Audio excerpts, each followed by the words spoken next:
Why, hello everybody. Good evening. What's going on? What's up, Buster V? Andy, good to see you out so early. What's up, Worst Elephant? What's up, Ms. Roy? Hi, everybody. Happy Thursday. I hope you're doing well. I'm doing good. It's been a nice, satisfying day today. I'm all nice and cozy. It's getting cold out here, but I got some nice warm sweatpants on. Nice and comfy. Ms. Roy is jamming out to the music. So we're doing an obscure SNES playlist tonight. This is from some game called Monstania that I'm not familiar with, but I'm sure Shadows or somebody's gonna swoop in here and be like, oh, this! Good evening, Satellite. Good to see you. Happy Hollow Cure update day to those that celebrate.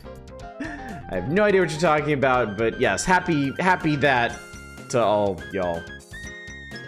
All right, I cannot let Endif's contribution just die on the vine here. I'm the world's leading expert on toast. You could say it's my bread and butter. Hi, Endif. I'm glad you're here. I'm glad you're all here. I'm glad everybody's here. Glad we could share a Thursday together in the good old Power Hours. Oh boy, it feels like, I know it hasn't, but it feels like it's been a long time since we did the Power Hours. I think all the puzzling and stuff that we've been doing lately has made it feel more distant. Doing well at a good Pathfinder game. Players should encounter the evil wizard at the bottom of the dungeon next session. Very exciting. Evil wizards, always a good time. Good evening, Bearded Canadian. A hearty murder to you as well on your Jesus Christ 300 stream streak. Wow. I mean, that means for almost an entire year, you haven't missed a single stream. That is incredible, man. Thank you very much for that. Only 65 more to go. How is that possible? That's an excellent question, really. How is that possible? I don't even make it to all of my own streams. Good evening, Manic.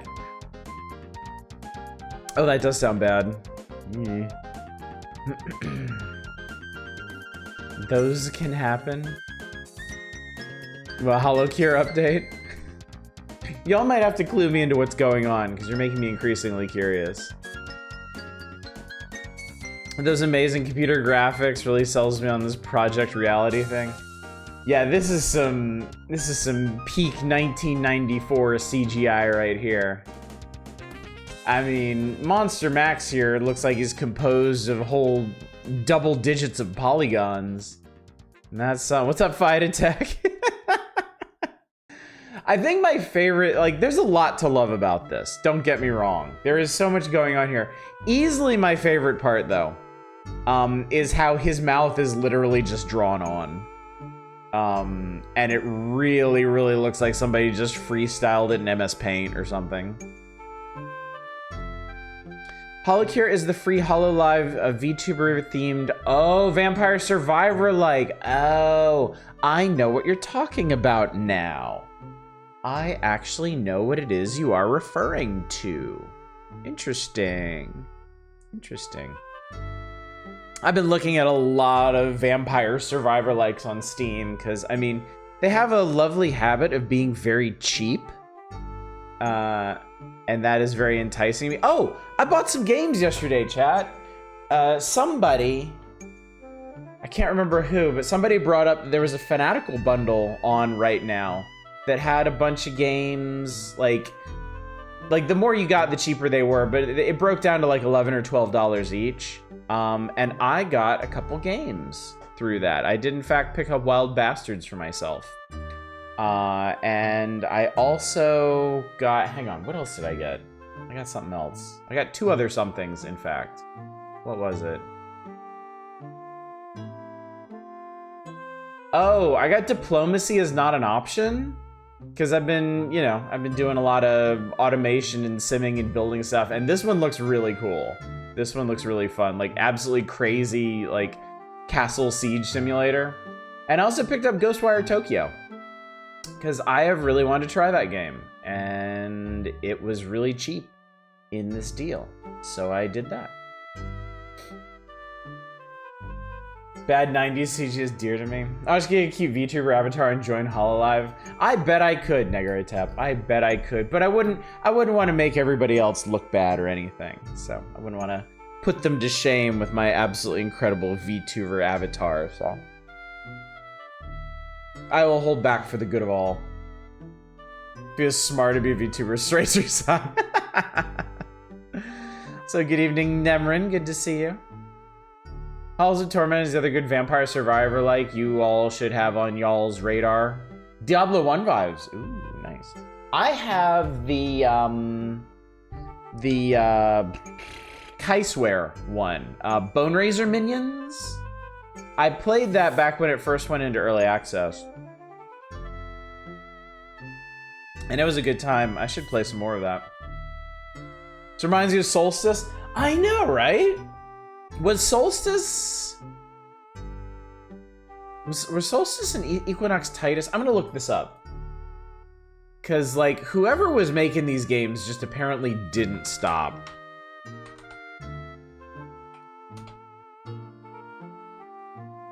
No, Solstice was Software Creations.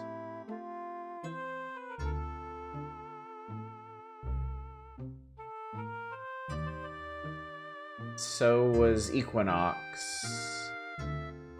Oh, wait. Oh, that's not something.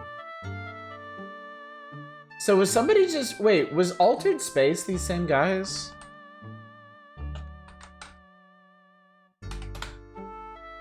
Okay, Altered Space was by them too. I don't know how many of y'all remember that, but that was a 1991 Game Boy game that was also isometric like this in the same style because it was made by the Solstice devs. Monster Max though.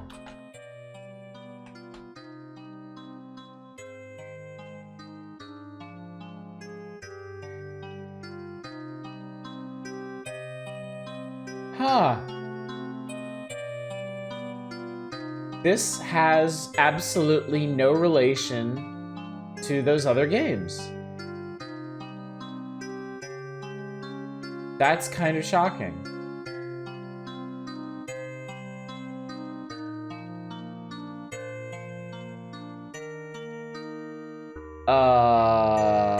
What the hell?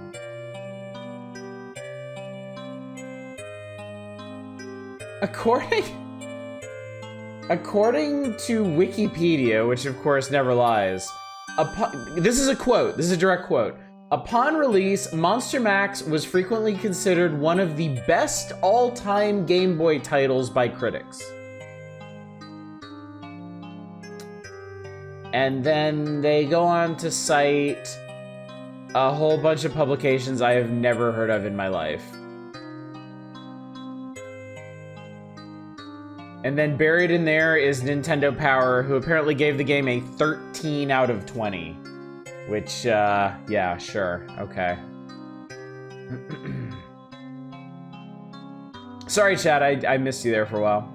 I wish I liked Ghostwire more than I did Dreer's Ubisoft-esque Collectathon at Empty Tokyo. Hope you like it more. I think I might be able to get on quite well with the vibe of it. I think that might help. Don't need no bot link Steam for me. If you like this isometric platformer kind of game, there's also Elephantasy Flipside on stream. That is an interesting name. That is a very, very interesting name. I think Solstice likes are prime for a big comeback. Monochrome is also reminding me of Ant Attack. What is this?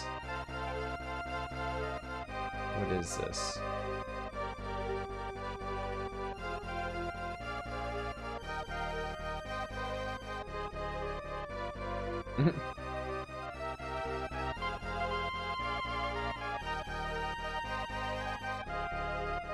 There we go. Okay. I'll hook that up later. Fuck Tetris, fuck Super Mario World, is Monster Max all the way. Has someone requested this thing yet? No. No one has, in fact. Monster Max HD remake, let's go. I mean, finally, bring back the greatest of all Game Boy games. No longer will it be consigned to the dustbin of history where it is so cruelly and unfairly left. Seriously, oh, hang on. Do I still have that page open? I do. Somebody, somewhere in here.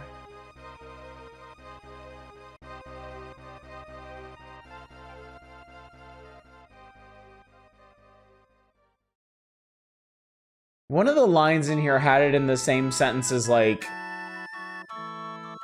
oh geez, what the fuck? Several critics found it to be the closest in quality to The Legend of Zelda Link's Awakening out of most other video games. A preview article from Super Gamer covered it as the biggest Game Boy game since the Zelda game.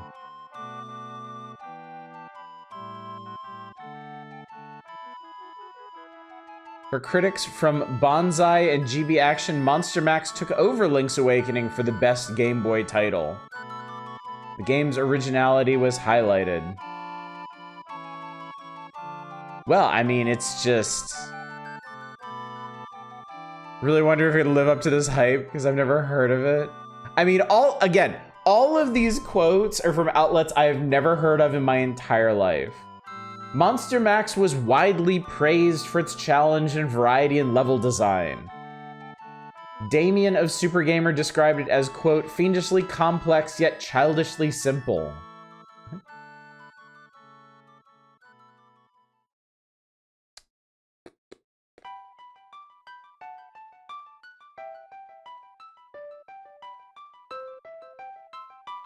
Reviewers were amazed by how huge the room quantity, level size, and graphical detail was, as well as how it was executed with little slowdown, all considered impressive for a Game Boy cartridge. GB Action critic Andy Sharp wondered why an isometric game had not been tried on the handheld console before, but excitedly advised more of them. Altered Space came out in 1991.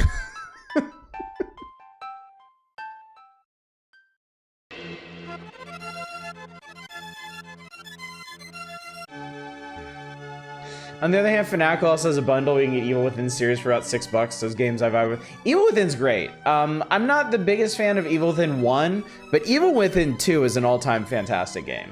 It is so good. I mean, it's no Stop That Roach, but what is? Monster Max magazine described it as, quote, the perfect video game. And Derek of his mom's basement said, quote, this game rules, 1,000 out of 10. Huge graphical quality.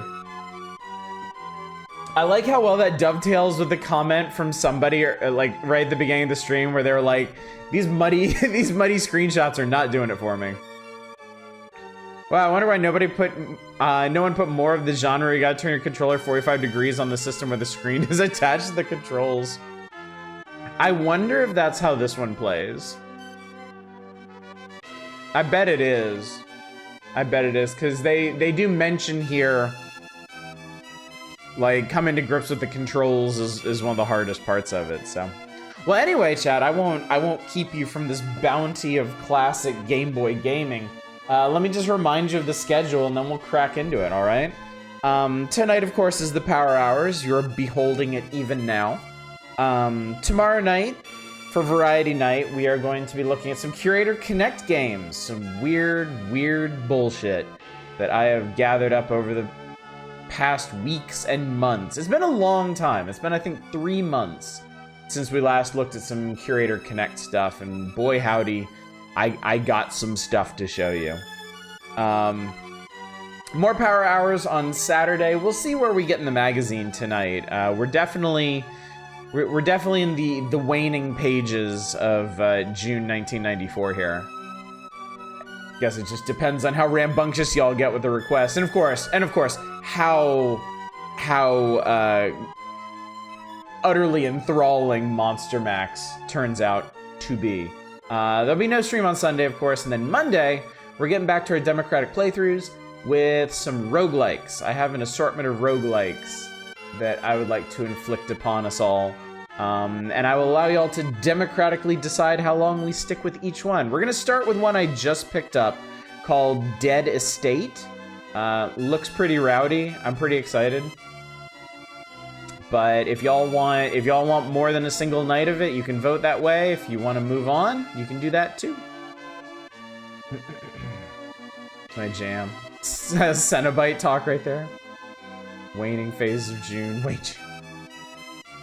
So yeah, let's talk about Monster Max, chat, and its incredible 3D art. This looks absolutely nothing like the key art for the game, though. I think Nintendo Power just hacked these models together themselves. Because, like, the Game Boy box for Monster Max looks totally different as far as I know. According to good old Nintendo Power, it's time to put on your thinking caps before making a move for Monster Max, a recent multilingual Game Boy masterpiece resulting from Rare and Titus teaming up. It's a tough teaser from beginning to end. Multilingual. I wonder if this game has language options when you boot it up. Pretty rare for this era, but not entirely unheard of. Either facing a menacing monster, searching for a solution to a particular room, or testing your own control pad aptitude, there is a myriad of Monster Max mysteries to keep you busy for hours and hours. French devs. So yeah, it probably has a language selector at the very beginning. Big puzzle action. Big puzzle energy, chat. I love that BPE. Our story begins when Monster Max, our hero and an aspiring rock star as well, sets out to overturn the evil Krond. That crooked Krond has taken over Max's once pleasant planet and banned all music. What a piece of shit. As a contributing member of the monster music community, this is something that Max simply cannot stand for. He immediately enrolls in the Mega Hero Training Academy and will have to endure 9 rigorous training levels to prepare for the impending confrontation with Krond. This is where you will lend a hand and 2 thumbs to help our hero restore the right for everyone to rejoice in rhythms and reverie. That's some excellent alliteration there. Credit where credit is due. Okay, so my immediate question right here. Is the entire game 9 levels, or is it really just... Maybe it is just training, actually. Let me take a look-see here.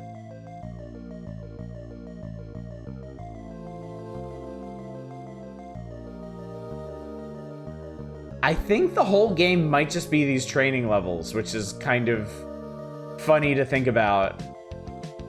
So there's a whole plot that the game never actually gets to. It's just, you're basically playing through the training montage before you actually go out and do your adventuring. I mean, games have been hung on weirder premises than that.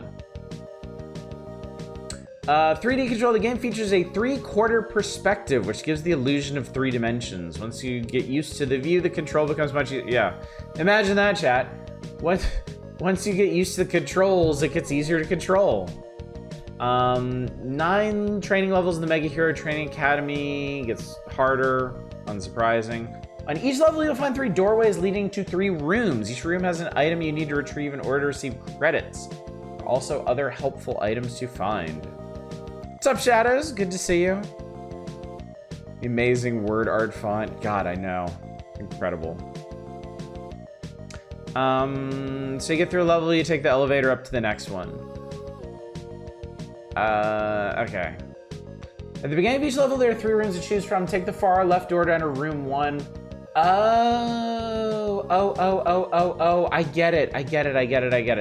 So this is kind of like a world map here. This is like the intro area, and then you take the elevator up, and then this is level 1.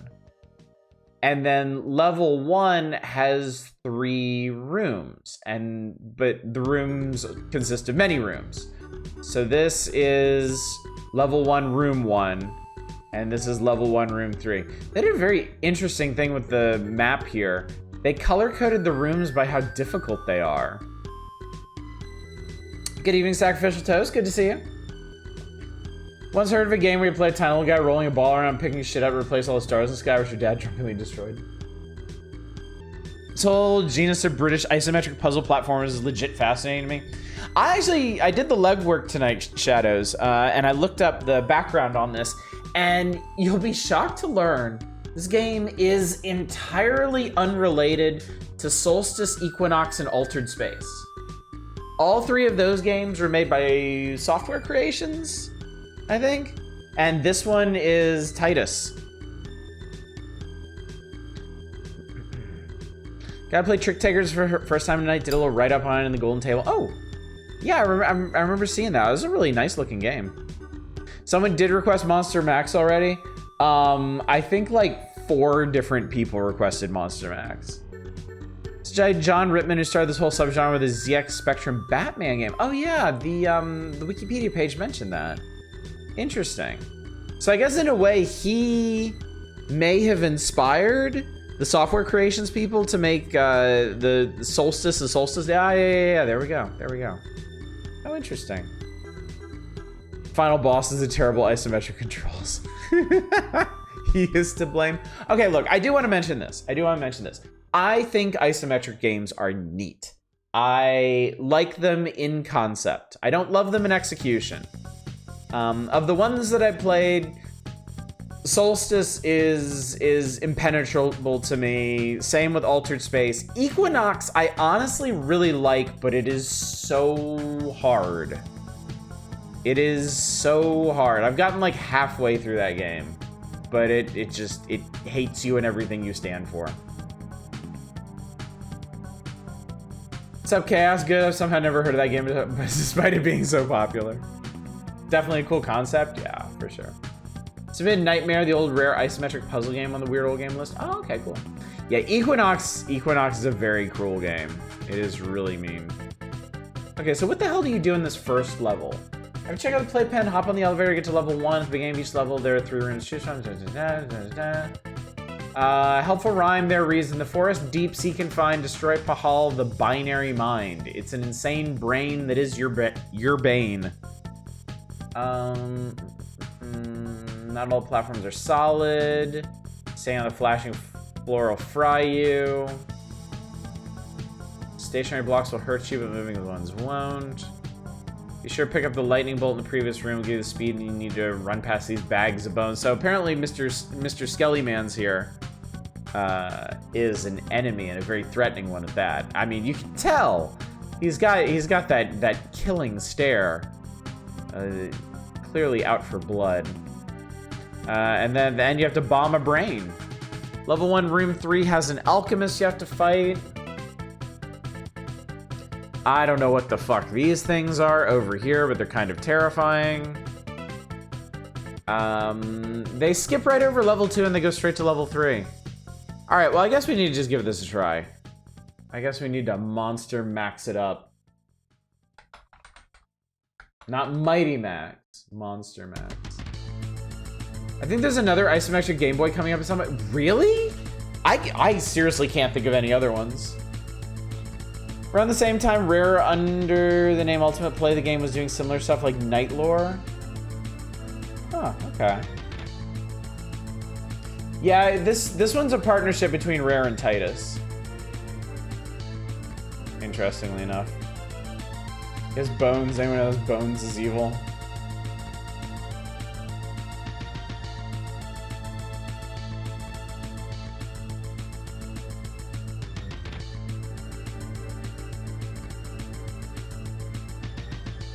Wait, what the hell?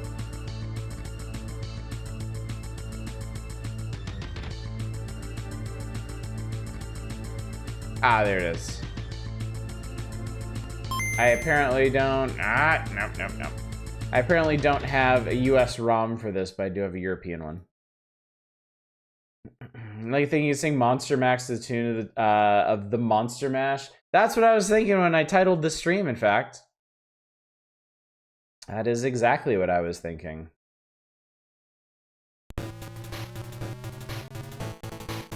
Alright, remember chat, greatest of all Game Boy games. This is it. This is the, oh god. This is the peak. This is the pinnacle.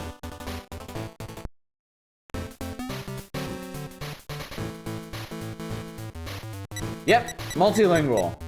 English, French, Netherlands, wow. Italian, Spanish, and German. Alright, here we are. Oh, fuck me. So yeah, you gotta cock your controller like 45 degrees to the right for this to make any sense. Max was inspiring Rockstar quietly, well maybe not so quietly, minding his own business when a nasty human called Kron took over his planet and banned all music. This infringement of monster rights so annoyed Max that he sets out to rid the planet of the horde King Kron. For confronting Kron, Max must complete 9 levels of training at the Mega Hero Academy. Buttons A and B operate the items shown in the box at the top right of the screen. Start shows a map where you've been. Select shows a menu of other options. Your left is the playpen, a small practice area. To the right is a lift to the training level 1. You've been given a first level lift pass, but you have to bypass this higher level training. Good luck. Good luck. Alright, so I have a toolbox and shoes. That one review wasn't wrong. There sure are a lot of graphics. Reward number 1, safety reigns as Max trains. Learn the skill for later thrill. Oh my god, they needed a copy editor so bad. Oh, this is cute. Alright, computer wouldn't start. Took a Geek Squad and power up with no issue. Get basic maintenance by membership. Leave for 2 with diagnostic. Everything's great, but home today won't start. Oh my god. I'm so sorry to hear that, low drive.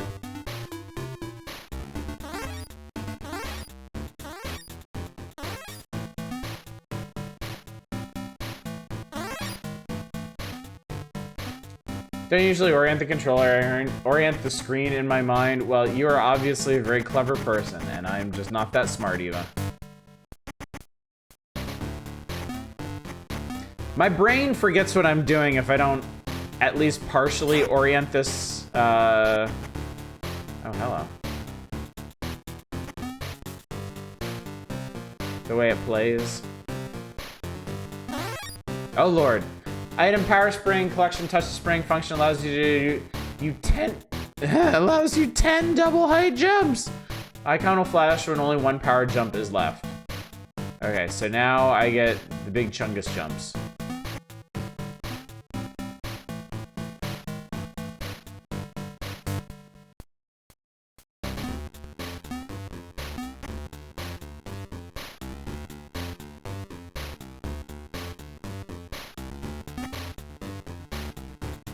You want to tutorialize me on this little box here?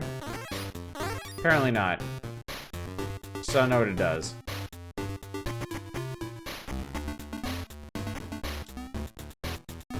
Wow, I can almost make it in there.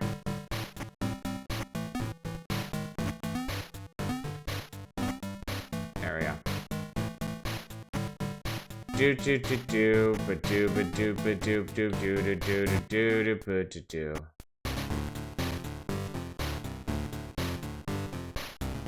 Yep, there's a map, all right. How max is the monsters? I mean, we are monster maxing at the moment. Oh, it's a bag you can hold things like blocks in. Interesting. Oh, you can kind of make a staircase with that. Interesting. Why does it keep, like, loading in the middle of the room? That's kind of weird. Okay, can I make this work?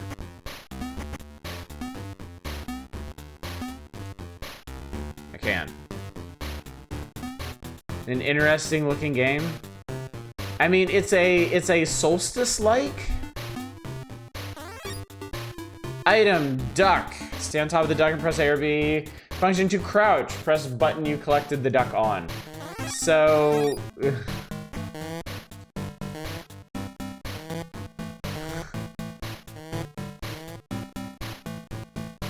Alright, man. Alright, man. Whatever you say.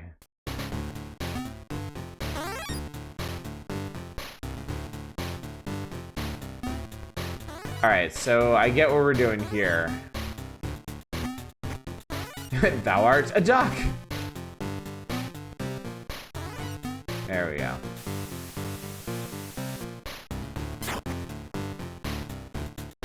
Wow, eat my ass.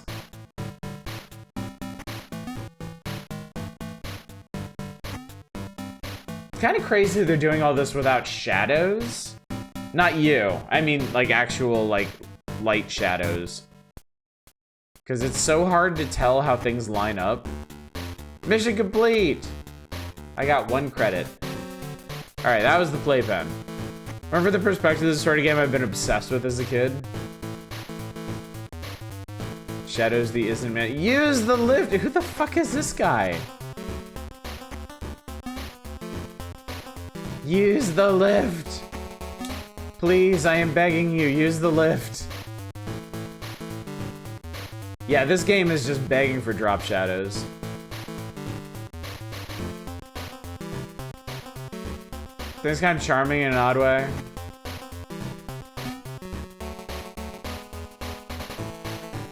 A pass costs number 70. Alright, well obviously I don't have that, so.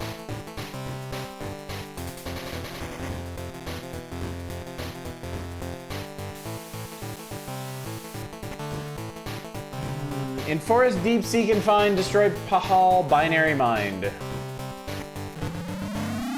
70 pounds. Oh, do you think that's what it means?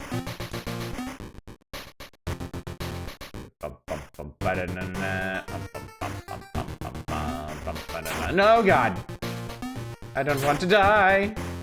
I don't want to die. I didn't die. Skellebones! It's Mr. Skellebones. Oh, he just follows a path around the outside of the room. Charming in an odd way, I assume you mean right up there with Link's Awakening. Ow! Oh, that kills you. Oh, those... Okay, obviously those blocks kill you stone dead. Obviously, Chad. How could I have been so blind? What's up, Doofme? How you doing tonight? Good to see you. Item Lucky Star. Touch the star. Lucky stars allow you to touch deadly objects once without damage. The number of stars you have is displayed in a box at the top left of the game screen. Ah, okay. So I have 1 lucky star.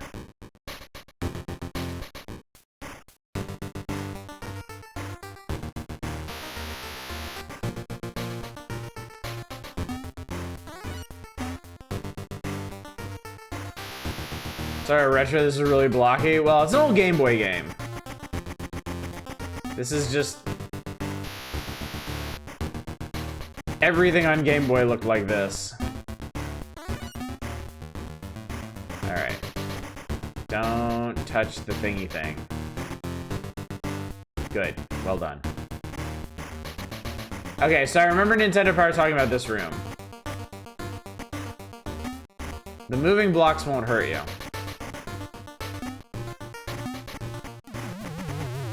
Oh, but I touched the... Okay.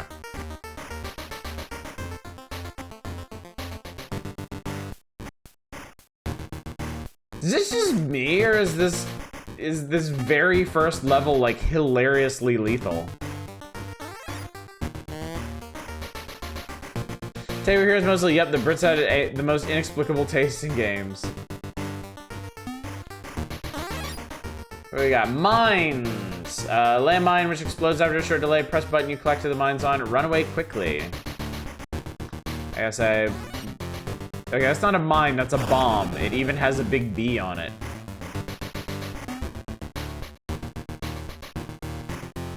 That could kill me? Still where you used to pixel rationing from the war? B-mines? What's up, Dave? Imagine playing Smash Brothers Resolution. Lightning! Touch the lightning. You'll be able to run at double speed. Okay. Whee! Oh, we're monster maxing now.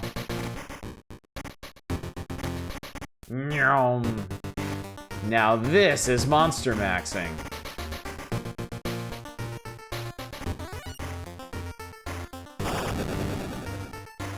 I think it's the brain. It was. I exploded the brain. Call it what you want if you don't mind. Alright, I now have 31 credits. Oh no. I have 43 credits, chat. Because I am so very good at this game. Alright. Many dangers are to pass in finding crown of ice acritine. What? I thought these were supposed to rhyme. It's had a midnight bowl of matcha and now on another. Is this poetry? I think it's supposed to be.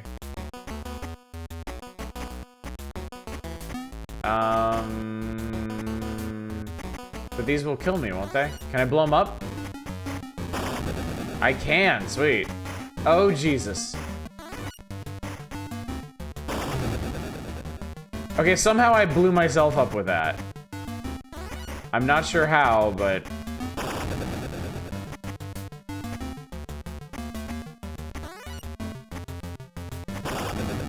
Alright, cool.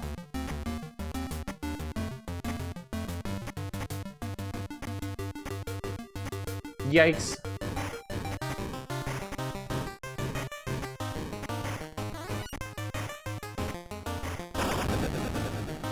Shaboom.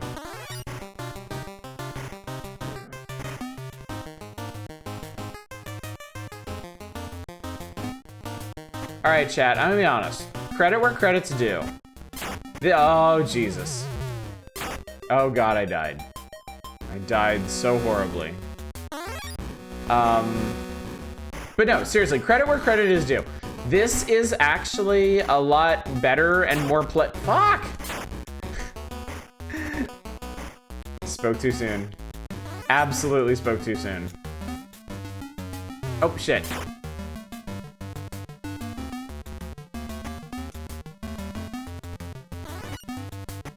Honestly, ridiculously useful compared to every other power-up in the game. I mean, as long as okay, the screen transition there kind of fucks up that jump.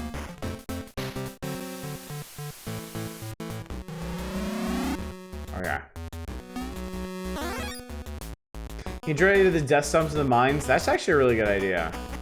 My only concern there is it might destroy the platforms I'm trying to get up on. Yeah, I'm trying to compliment you because you quit your shit. Keep talking, I want to hear your very accurate. Shut up. Just shut up. We keep making fun of starts with the phrase when Zelda was shoved in our faces with a massive advertising campaign, so that's where that dude was coming from. Alright, that definitely explains a lot. Alright.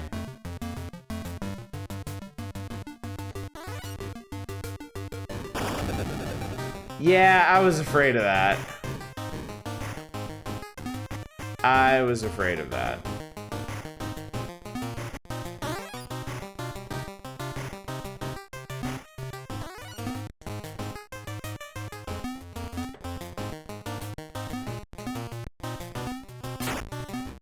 Okay, I get it now. I figured it out, chat.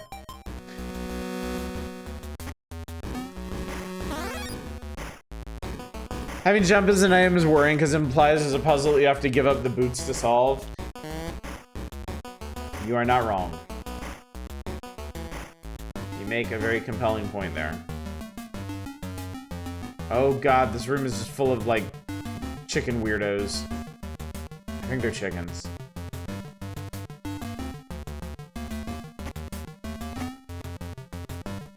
So that's a sword.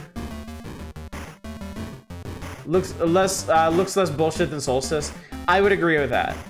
Like this one has the advantage of being quite straightforward in its layout. You go to a level is pretty much linear. Stuff like Solstice and Altered Space, it is so incredibly hard to just figure out what you're supposed to be doing in any given room. Sword, attack enemies in front of you. Okay. No! Oh my god. Chat. I accidentally left the boots. And I can't get them back now. Also, when you press the sword button, this is what it does. It just makes the sword appear in your hand. Yes, and this does have actual tutorialization, which is cool. Okay, so apparently you just get the sword out and things in front of you die.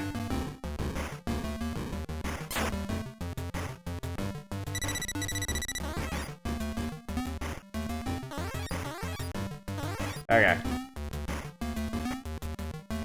You have a duck. What more do you want? Not anymore. Take that, duck. All right, now I'm gonna need Bagdo. Goodbye, sword. Oh, sword, I hardly knew ye. See, where the fuck is this platform? Okay, it's in the corner of the room. Bump combat is an ease like now. Let me up.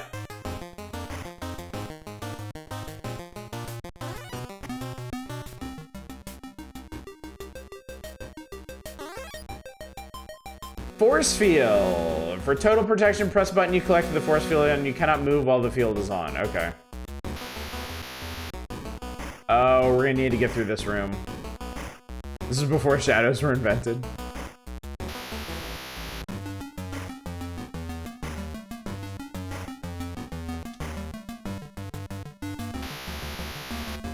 So as long as I'm holding the button, it functions.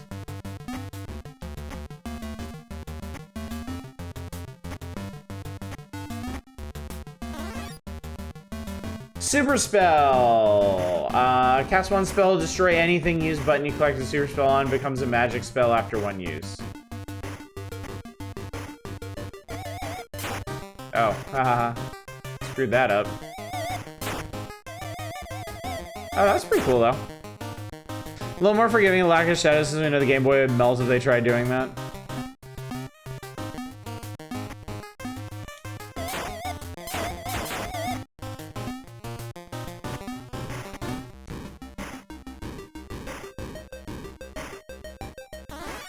There's 2 exits out of this one. The hell is that? Oh, god damn it!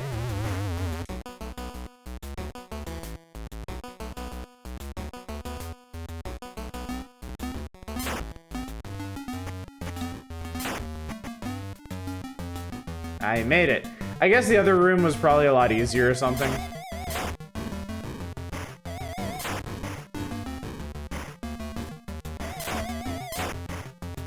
Cursing the shadows might not be great on a monochrome system. They absolutely could have done it though.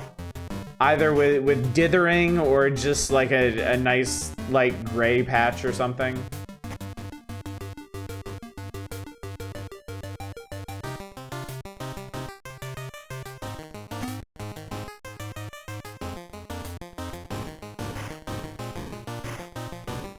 I kind of have no idea what I'm looking at here.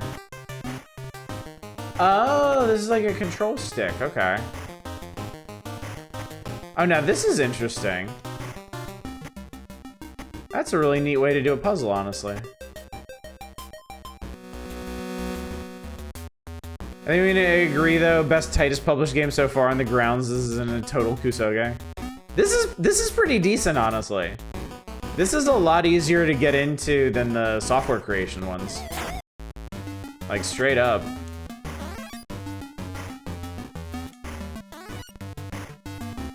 Already Lightfoot was Titus, and that was fun.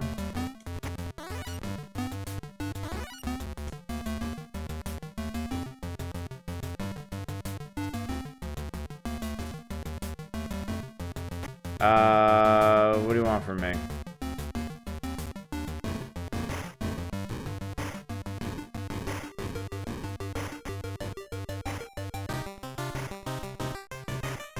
I don't like the chicken man.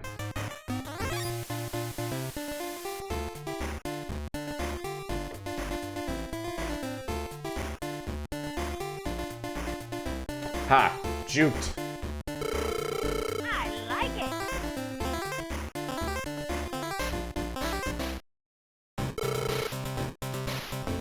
So I actually have enough credits to go up to the next floor.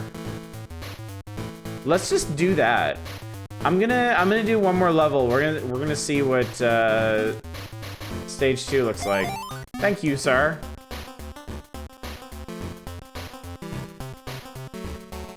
But apparently if you're careful and diligent, you only need to beat 2 out of the 3 levels to progress.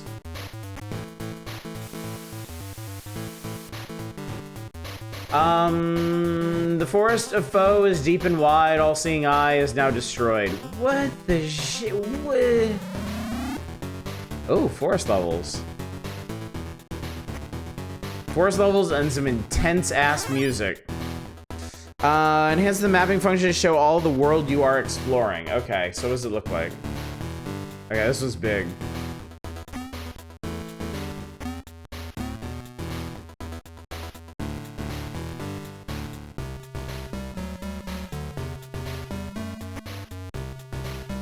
Berry, Rhyme, roses are red, violets are screaming.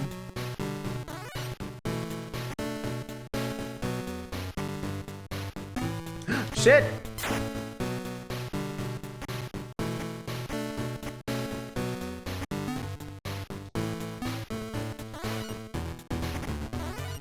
Oh, Lord. Okay. No! Okay, so this is where this is gonna get kind of bullshit. Because the limited graphics make it really, really hard to line shit up. This is where it becomes a problem. Fuck, man.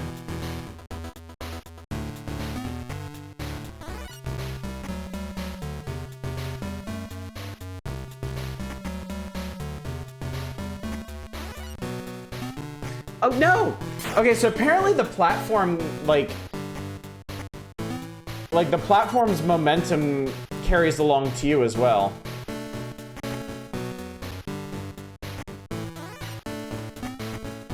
God damn it.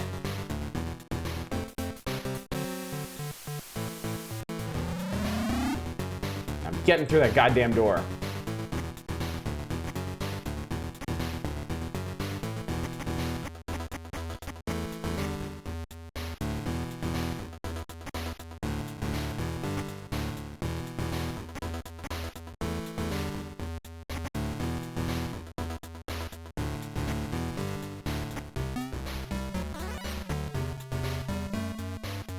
Also, it is really funny how this plays exactly like Solstice. Ah! I think I keep waiting too long to jump. Some of these enemies don't seem to be actively homing in on you. Yeah, some of them just have like little patterns that they go through. Ah, okay. Thank Christ.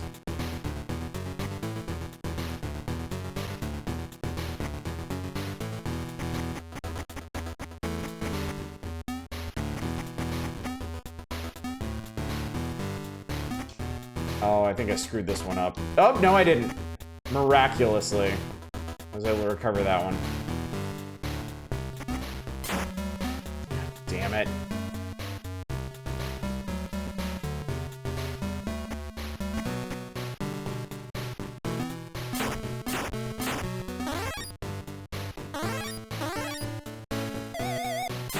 Meow, meow, meow, meow.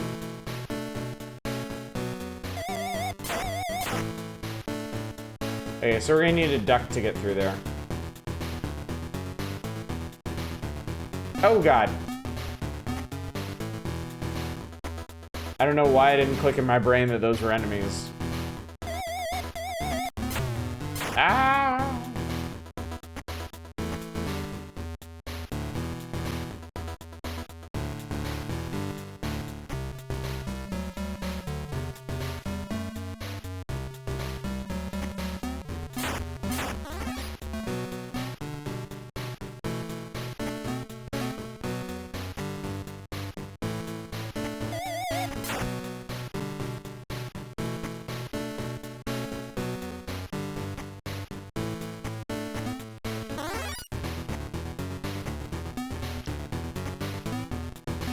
Ha!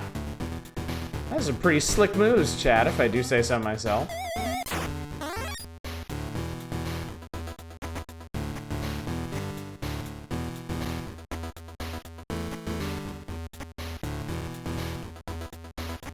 Oh, Jesus, the thing just... Oh, man. I might have screwed this one.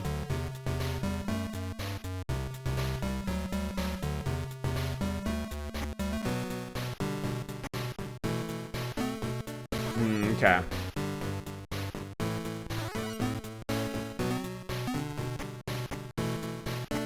There we go.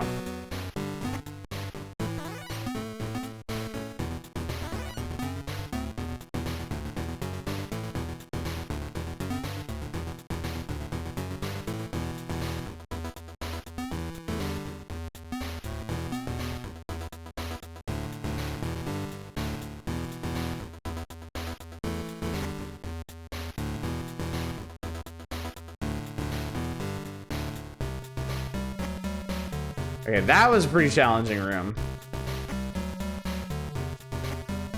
Platform hitboxes mostly seem pretty generous. They are until you need to manage some degree of precision with them.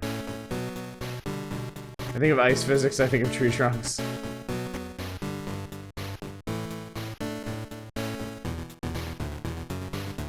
Whoops. Fortunately, you don't have to jump all the way up steps either.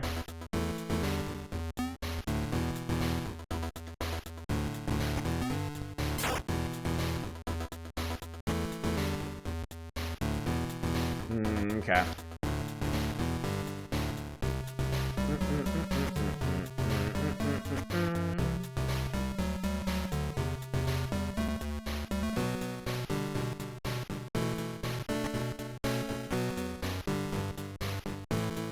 For some reason, I'm imagining this is a Twitch Plays game. Oh god, that would be agony. Okay, so that's death.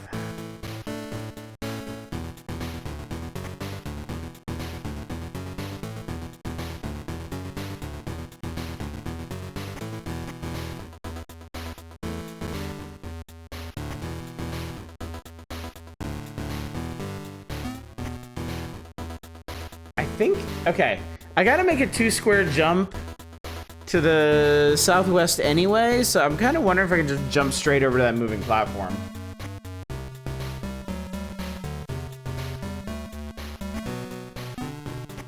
Yes, I can. Let's turn that. I knew it.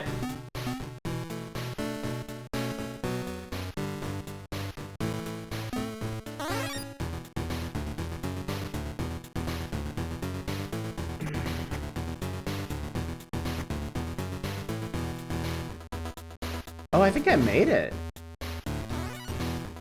Yeah, I pushed the bomb!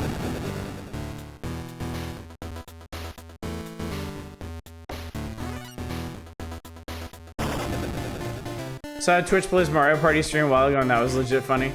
I did it, chat! I beat mission 2, room 1. And I got quite a bit of credit for that. Oh, you know what?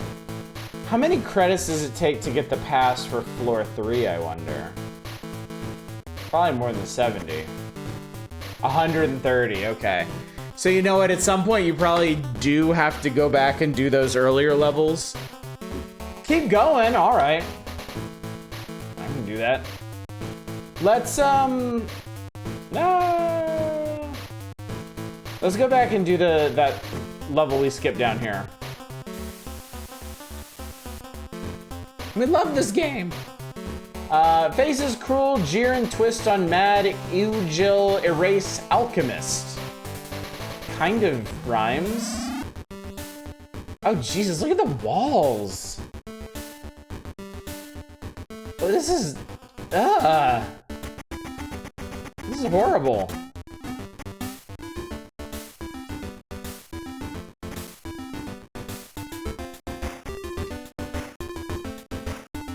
Oh, hi.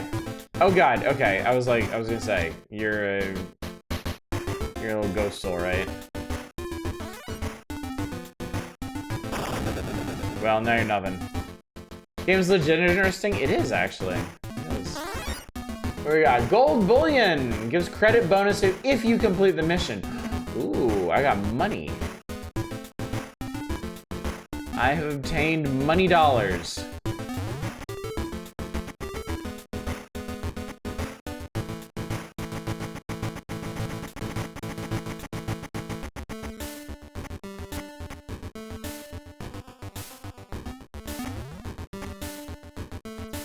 And you all laughed at the review saying this is the best Game Boy game.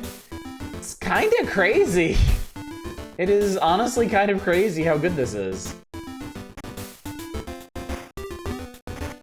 I mean, look, all joking aside, better than Link's Awakening? No, absolutely not. 100% no. Better than a lot of the classics on Game Boy, like Final Fantasy Adventure and Final Fantasy Legend? No, absolutely not.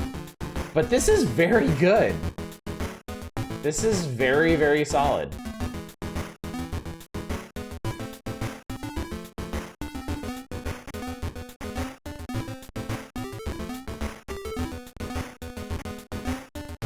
I think you need... Can you jump while ducking?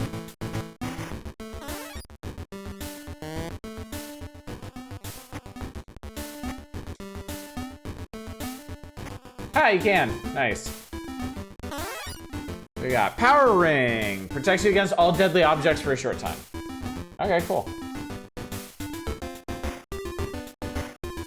I can't even parse this room. What the fuck am I looking at? Ah, okay. That's why we have a Power Ring. So we can fall down here and not be completely obliterated. I think it already ended. It already ended. Better than it has any right to be? Yeah, I would agree with that. Oh god.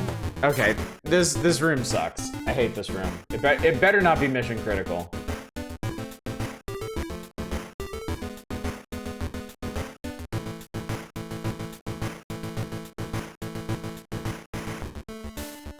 What the hell, man?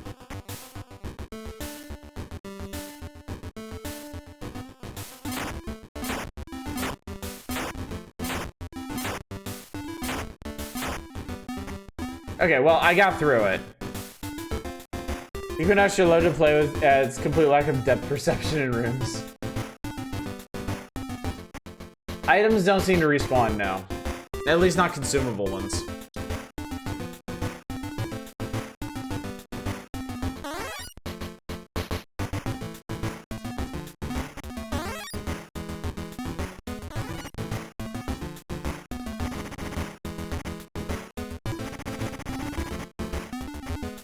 How does this look on Game Boy Color? Like, it shouldn't look any different. It's not, Oh wait, Game Boy Color. I thought you were talking about Super Game Boy. I don't know. How did Game Boy Color treat, normal Game Boy games?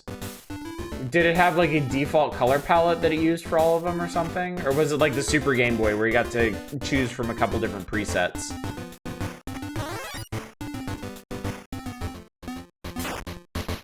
Shit.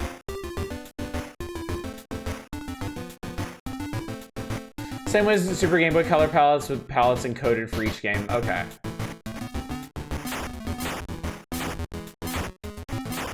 So wait, the Game Boy Color actually had palettes coded in for all the previously existing normal Game Boy games?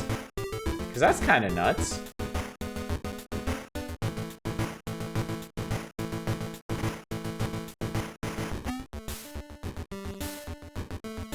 Oh, okay, okay. You can do button combos for different palettes. Okay, okay, I see.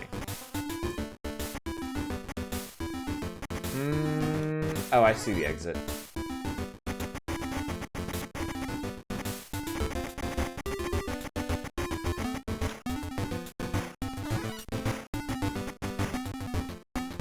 Ah, fuck off. No, no, no, no, no, no, no, no, no. No, no, no, no, no, no. Guess it picked default based on some byte of data.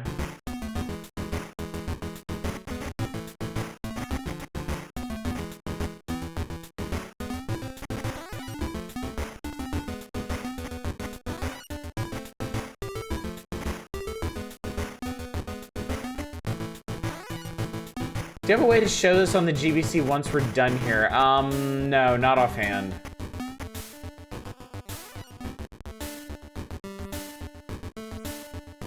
What music genre is this?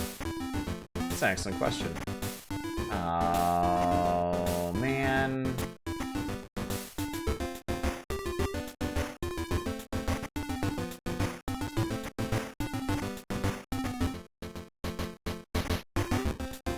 Fuck! Isometric platform over pits hasn't made you go into despair. I guess it's better than Altered Space. Oh, this is way better than Altered Space. This is, honestly... This is cursed. Because I swear to Christ, every single time I try to say something nice about this game, it starts fucking with me. Every single time, without exception.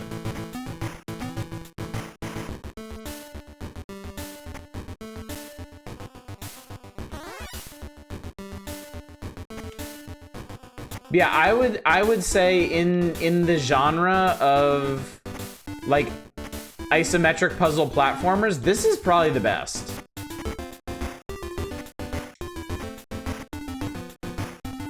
Like this is definitely better than Solstice. It's definitely better. There's a guy down there.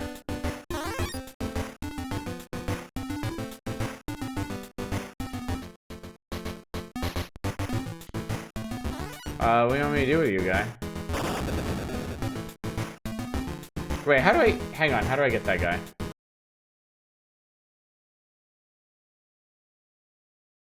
Oh, you can push bombs. Obviously. Obviously.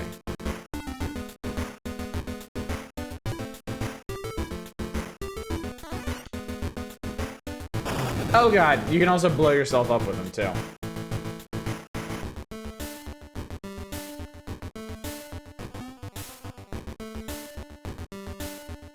They sure don't give you a whole lot of time. There we go. I hope that's lined up. It's not. Oh, I blew up the fucking... Okay, cool. So the platforms respawn, but he doesn't. Jesus Christ, man.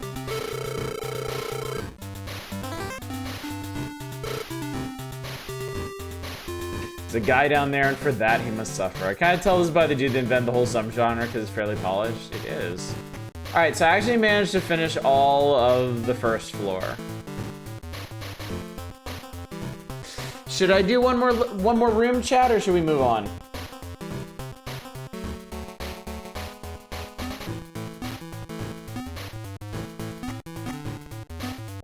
Move on. Think we get the idea? You want to see what the next level looks like? We can take a peek at it. Planet Het, where ancients met, written secret in Codex Detect. The poems are without question the worst part of this game. Which is really something of a compliment. Okay, so murder floors and... Oh, what the fuck?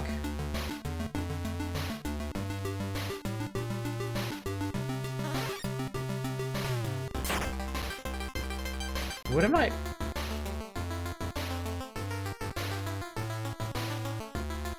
If we move on, he'll stop the RIAA.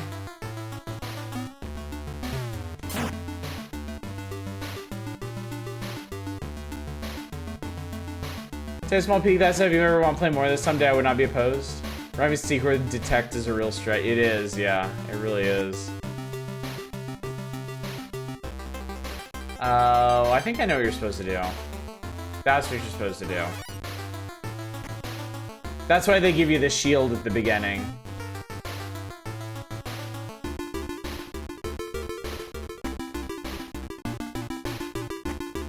Yeah.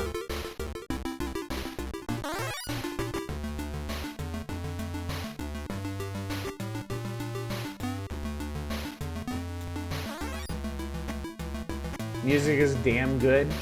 Music is actually quite good. It is actually quite solid.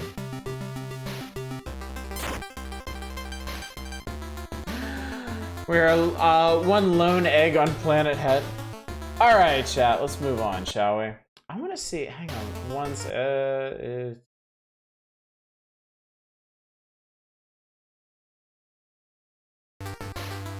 Okay. I actually saved our state in that one. So we can actually come back to the very same spot we left someday. I would not fit on Planet Het, me neither. It is not a planet for us, chat. It is not meant for us. All right, well, I certainly hope that the 4 people that requested Monster Max got their coins worth out of that.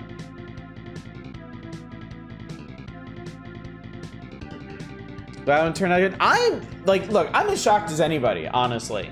I have learned from Solstice and Altered Space and Equinox to be highly, highly suspicious of these isometric puzzle platformers. Especially, and I was not expecting much going into it with it being made by a different person. But turns out that different person actually has a much better idea of what the fuck is going on than the people that made those other games. Hidden gem or hidden Eugel as the case may be. So yeah, Monster Max, quite notably not better than Link's Awakening, but still surprisingly good. Surprisingly good. I give it a thumb up, chat. I will let it have a thumb up. That was the tightest game, my head hurt. I know, right? All right, but now we get to the real highlight of the evening, clearly. Stop that roach. As you turn on the... You know what? I'm not going to read this. I'm not going to read this. This is going to give somebody anxiety, I'm sure. Yeah, we got roach-based gaming. This is a puzzler. Basically, there's a roach trap, and you can orient it however you want on the level, and then you have to scare the roaches into it. So it has some... I'm out. We don't have to play this. I'm actually gonna veto that request. I was not planning on playing this because I know people are not gonna be excited about this. Also, the Nintendo Power feature on it is just gross because it has a bunch of like food items instead of actual art. So yeah, we'll move on from that. Don't worry about it. Skip. Let's talk about the Super Game Boy Gallery, chat. Last month we gave you a preview showing what Super Game Boy is all about, not being ones to leave well enough alone. This month we're going to delve deeper into what exactly makes Super Game Boy tick. A lot more to it than just slapping a Game Boy cartridge into a Super NES adapter. A virtual bevy of options and really cool options that are right at your fingertips. This is what got me to get a Super Game Boy. Reading all about the neat things you could do with it. What game is this from? This is from Burai. Not Burai Fighter, just Burai. Super Famicom game. Couldn't tell you anything more than that.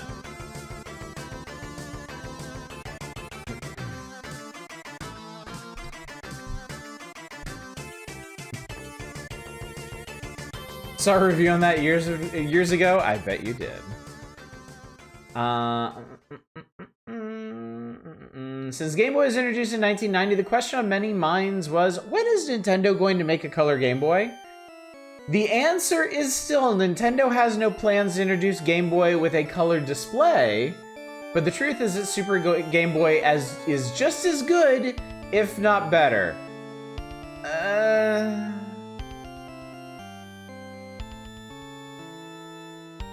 So they got a breakdown of the system window with all the different buttons that take you to the color palette and other things. Okay, they do acknowledge using Super Game Boy, you give up the ability to, quote, take it anywhere, but the trade-off is often worth it. The benefit is being able to play your Game Boy games in a new way. So I actually did end up playing a majority of my Game Boy games on the Super Game Boy after I got it. Because for those of you who actually had an original brick Game Boy, I'm sure you remember how fast that thing would kill AA batteries. So I would certainly take it on trips and stuff.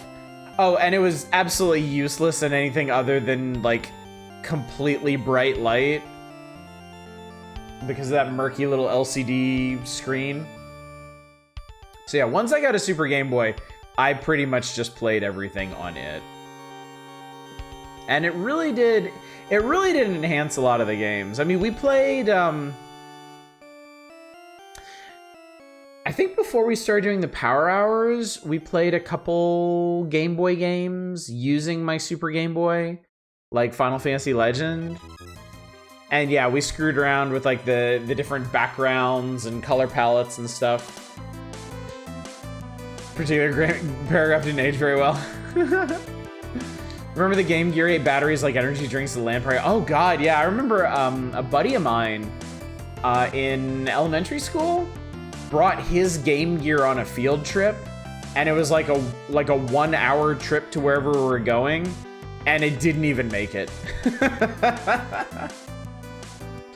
Remember playing in the car trying to keep going after dark just by light from the street lamps? Oh man, I'm pretty sure I've tried that too. Yeah, the Game Gear either it either took a shitload of AA's or like a bunch of like the big Chungus batteries or something. Sega Nomad, that name is familiar. Was that like the handheld, like actual Sega Genesis or something? Did Sega actually go so far as to do that? Portable Genesis. Yeah. I guess they were a bit ahead of their time then. Just didn't have the power output.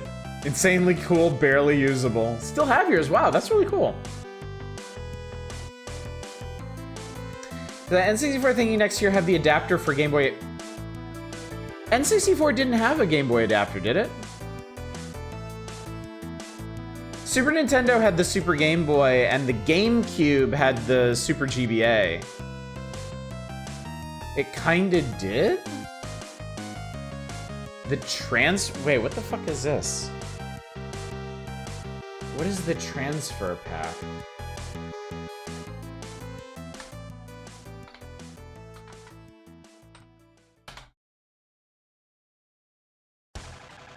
What is this?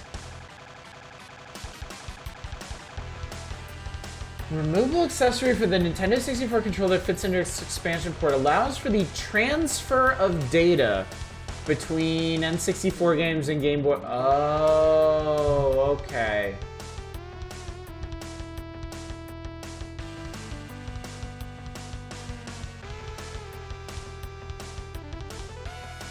Okay, so this wasn't like a Game Boy adapter. This was like a data transfer thing. Although it does say it features the ability to emulate specific Game Boy Pokemon titles for play on the N64. The transfer pack was supported by roughly 20 N64 games worldwide, only 6 of which supported it outside of Japan. Ouch. Okay. So, yeah, very, very different thing.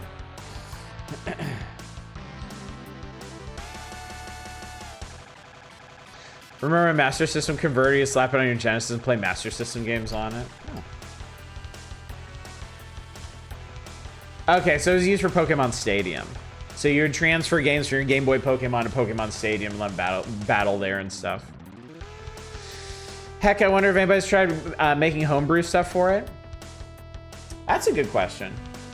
I think I've heard that people have made homebrew stuff for the Game Boy card reader that never made it out of Japan. That was literally a Master System Genesis converter, like as in the Genesis has Master System hardware in there. Played Pokemon Yellow on it in Stadium. Okay. Okay. So, I mean, another one of those interesting but very marginalized peripherals that I guess is a lot more relevant if you're a big Pokemon fan. Yeah, so me not being a Pokemon guy and also not really being an N64 guy, I had no idea that transfer pack thing even existed. Sega Japan even did a limited Japanese release of Phantasy Star 1 for Genesis by slapping it basically a Genesis cartridge. That's pretty cool. Yeah, so some other breakdowns and stuff of it's really just a bunch of screenshots of Game Boy games like you've never seen them before. They mentioned the fun little animations you get if you idle on some of the backgrounds and things. We still need to get you to a Pokemon game sometime. I mean, we'll hit it in the magazine. You gotta understand, I'm just not interested enough to go out of my way to hit it before we actually get there. I mean, certainly when they show up in the magazine, I'll give them a try. And if I do like them, like, we'll go all the way through them. It's fine. But yeah, I'm just not big on Pokemon, personally. NC4 did have a full-on GBA adapter, though, made by Intelligent Systems. However, it was only used by journalists to capture screenshots. The Wide Boy 64. Huh. More Donkey Kong? Oh my god! Holy Jesus. Maybe we can pick up where we left off last time. Maybe? Actually, I forget how often it saves. Well, we're about to find out together, chat. Donkey Kong. Donkey Kong. Oh, fuck. Which one did I play?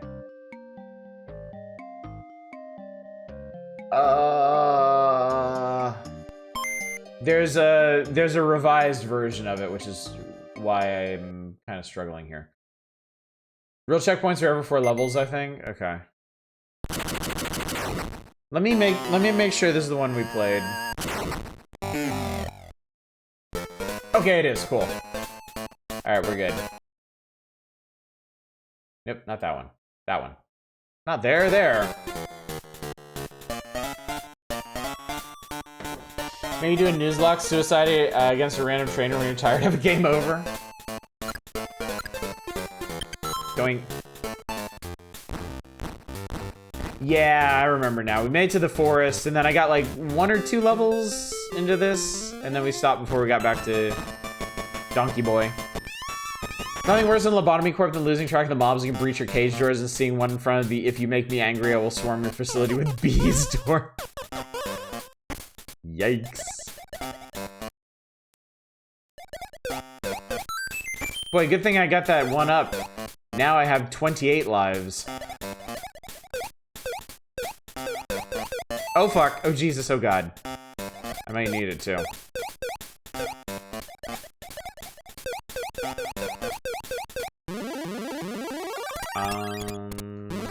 Yeah.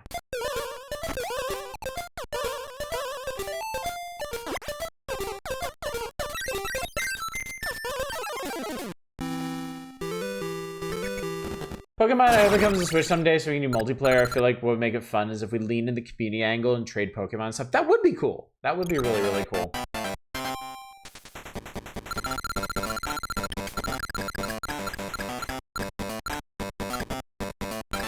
Oh, god damn it.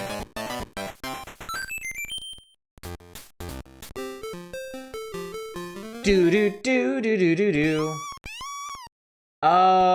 Is it? No, it wasn't this one. No, it was this one. I got stuck on this one. I couldn't figure this one out.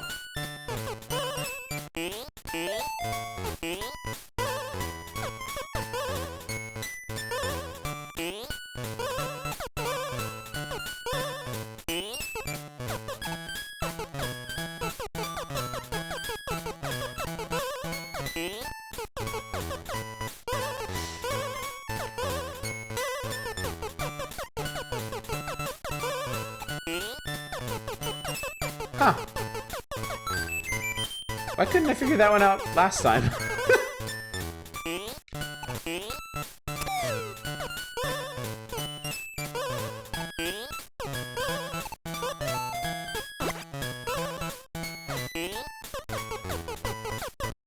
Pauline's just gonna have to live without her hat on this one. Looking at doing netplay via unofficial means, GB link cable netplay is a bit jank. More pain in the ass than worth it for streaming.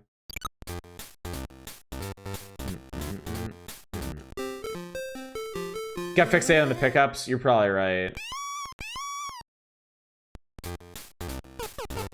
Oh, no, wait. This is the one I got stuck on.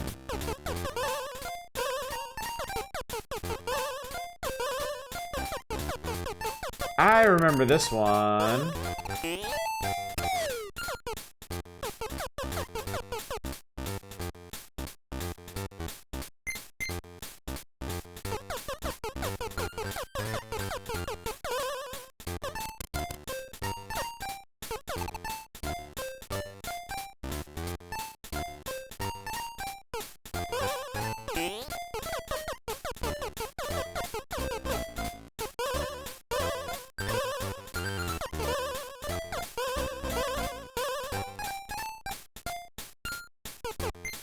I have no idea what I'm doing here.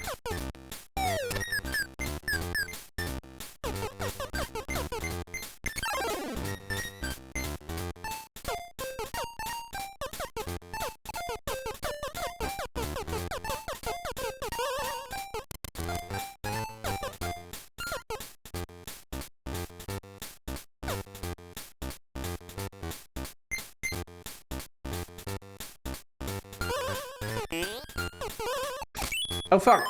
Shit. Booty doo doo. I feel like I had that. Okay, but what I actually need.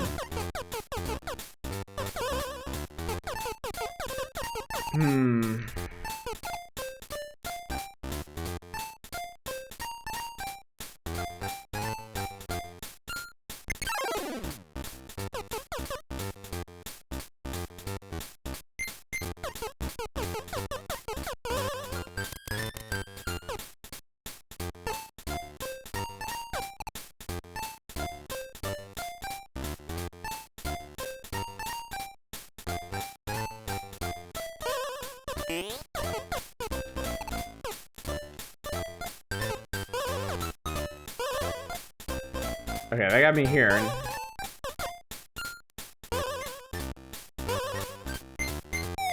Okay, that's not actually very helpful. What if... Could I...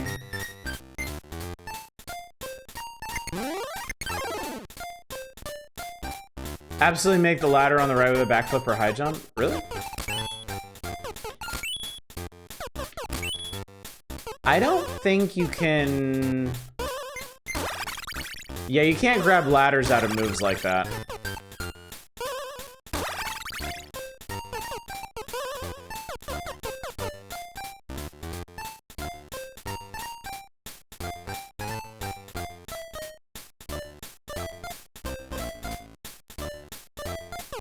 Oh, I think I got an idea.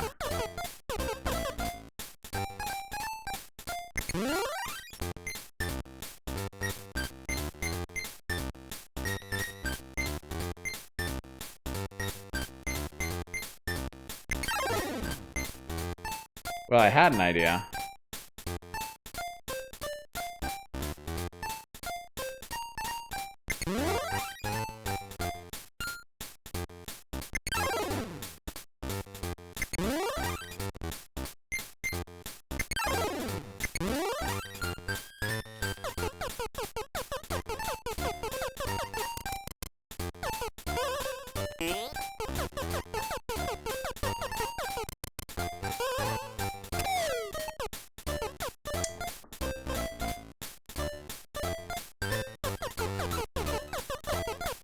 I need one of these ladybugs going the other direction. Or no, I don't. I don't know what I need, honestly. I don't really get this level.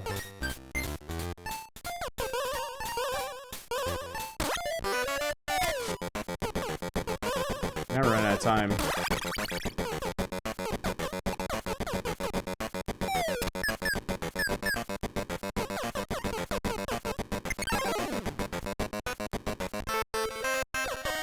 Oh, that's actually, ironically, that's exactly what I needed.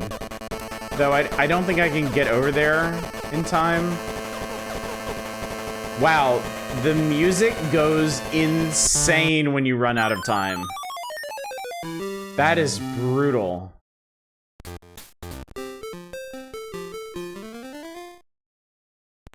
The music just completely loses its fucking mind.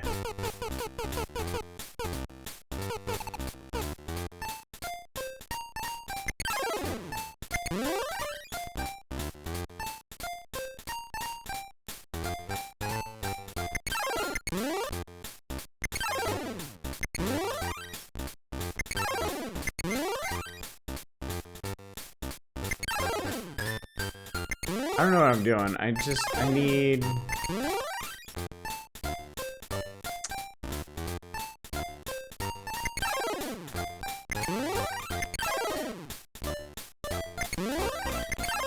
I don't know how I got that to work last time. Oh, wait. That's it. That's what I needed. Okay, that's it. I got it.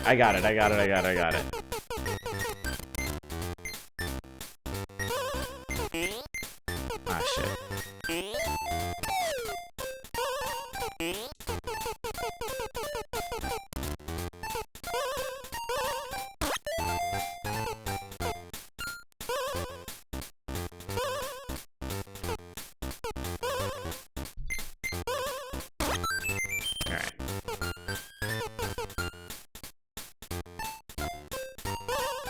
Okay, cool. Oh my god!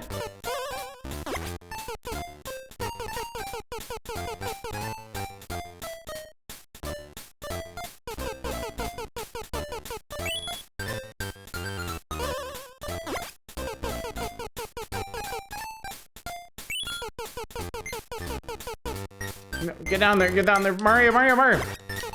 Oh Christ, okay. That was scary.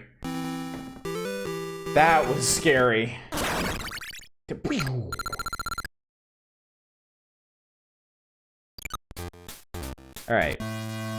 Danky Kang time. Dunkus Kongus.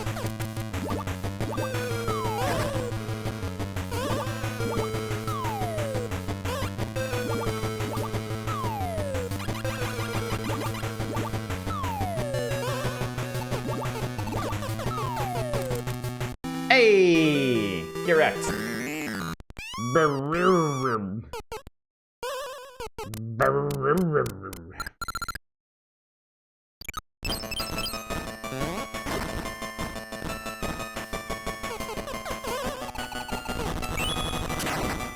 Nice.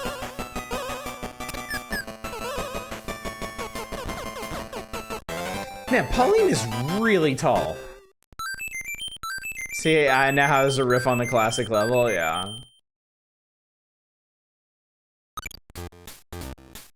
Yeah, obviously save.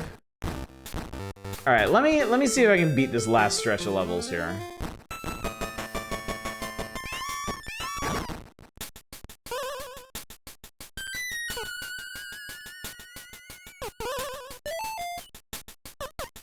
Boodoo-doo-doo.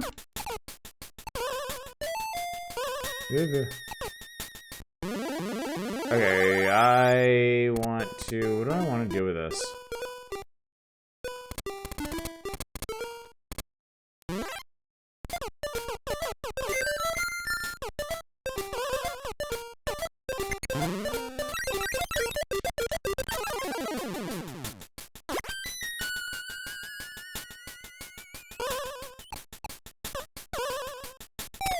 Oh no!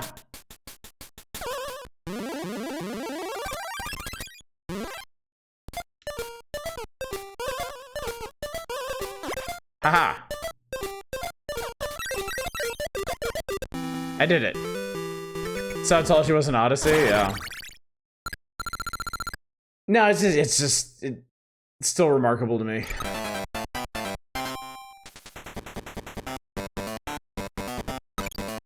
Mario. Hammer. Well, I got the one Mario up.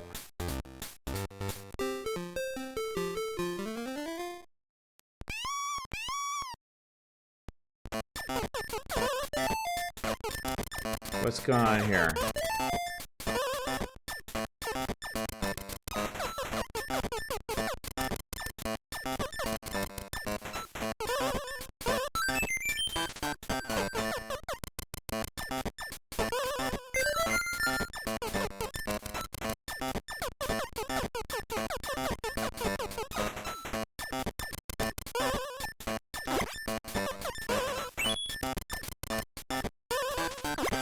I almost forgot you could just throw the key upward. But it had to be something like that, otherwise the stage would be unbeatable.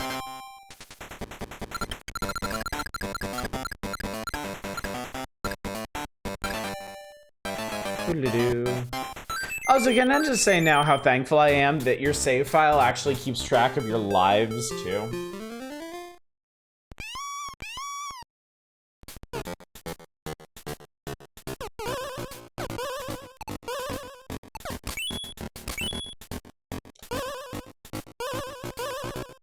Yeah, Mario seriously has some crazy ass moves in this one.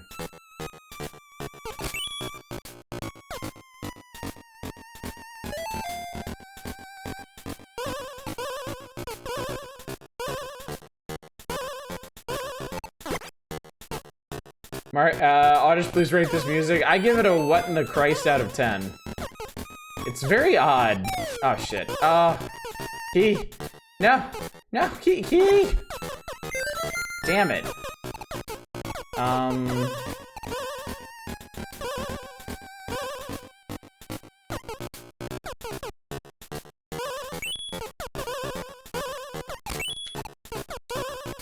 Get over there. Yes! I don't hate the music. I don't hate the music either. It's, just deeply odd. It's a very odd choice for this game.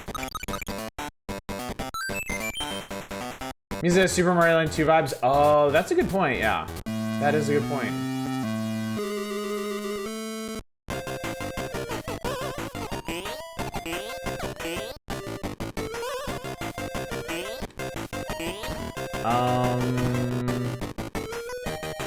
Oh, I gotta smack him, don't I? I need one of those barrels. Give me that.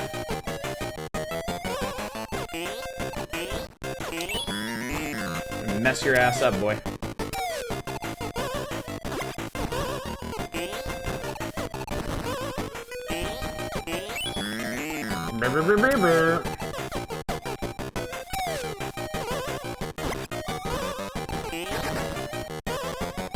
Oh, that was all bad.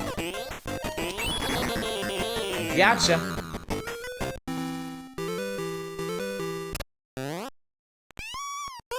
Bye, Pauline. Hi, Pauline. Bye, Pauline.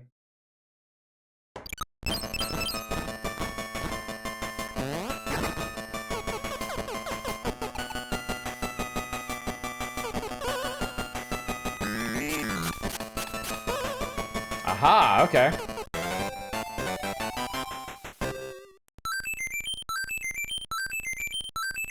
So unnecessary, I do appreciate that Donkey Kong wears a tie for some unknown reason. It's particularly charming. Yes, save.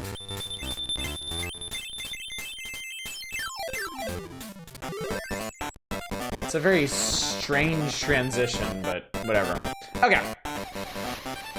We've done our turn with Donkey Kong for the evening. I am satisfied with that, and he would be naked. Same reason Yoshi wears shoes. Now you're gonna be trying to figure out if there are any women in this series shorter than him. No. No, unless you want to count, like, the babies. Goombella, probably. Toadette, you're right. Toadette would be shorter. All the Toads are. None of the human women, certainly. Thanks for the platforming. Oh, my pleasure. My pleasure. I'm enjoying that. I'm enjoying that. I'm sure you can tell, chat, I've been in a bit of a puzzle mood lately, so it strikes me right. Oh boy, we made it to the players poll. What is it? It's extreme skiing with Tommy Moe. I don't know who the fuck this is, but you can go to Aspen to see Tommy compete in a World Cup race. View the race from VIP seats and meet Tommy after the race. You do win his skiing equipment though, which is really cool. Peach a human or tall toad? Peach is human. Peach, Daisy, Star Lady, whatever the hell her name is. Yeah, they're all human. I don't know what they're doing in the Mushroom Kingdom around a bunch of little toadstool people, but I mean, Rosalina, thank you. Went right out of my head. So yeah, win some skis, some boots, bindings, everything you need, except the mountain. You gotta take your own happy ass to the mountain. I always wondered, and I don't think there's any info on this anywhere. I always wondered if there were big surges and ebbs in how many people would enter these contests depending on what they were for. I rule that Lady Bow doesn't count because Mario has to look up at her even if half her height is levitation.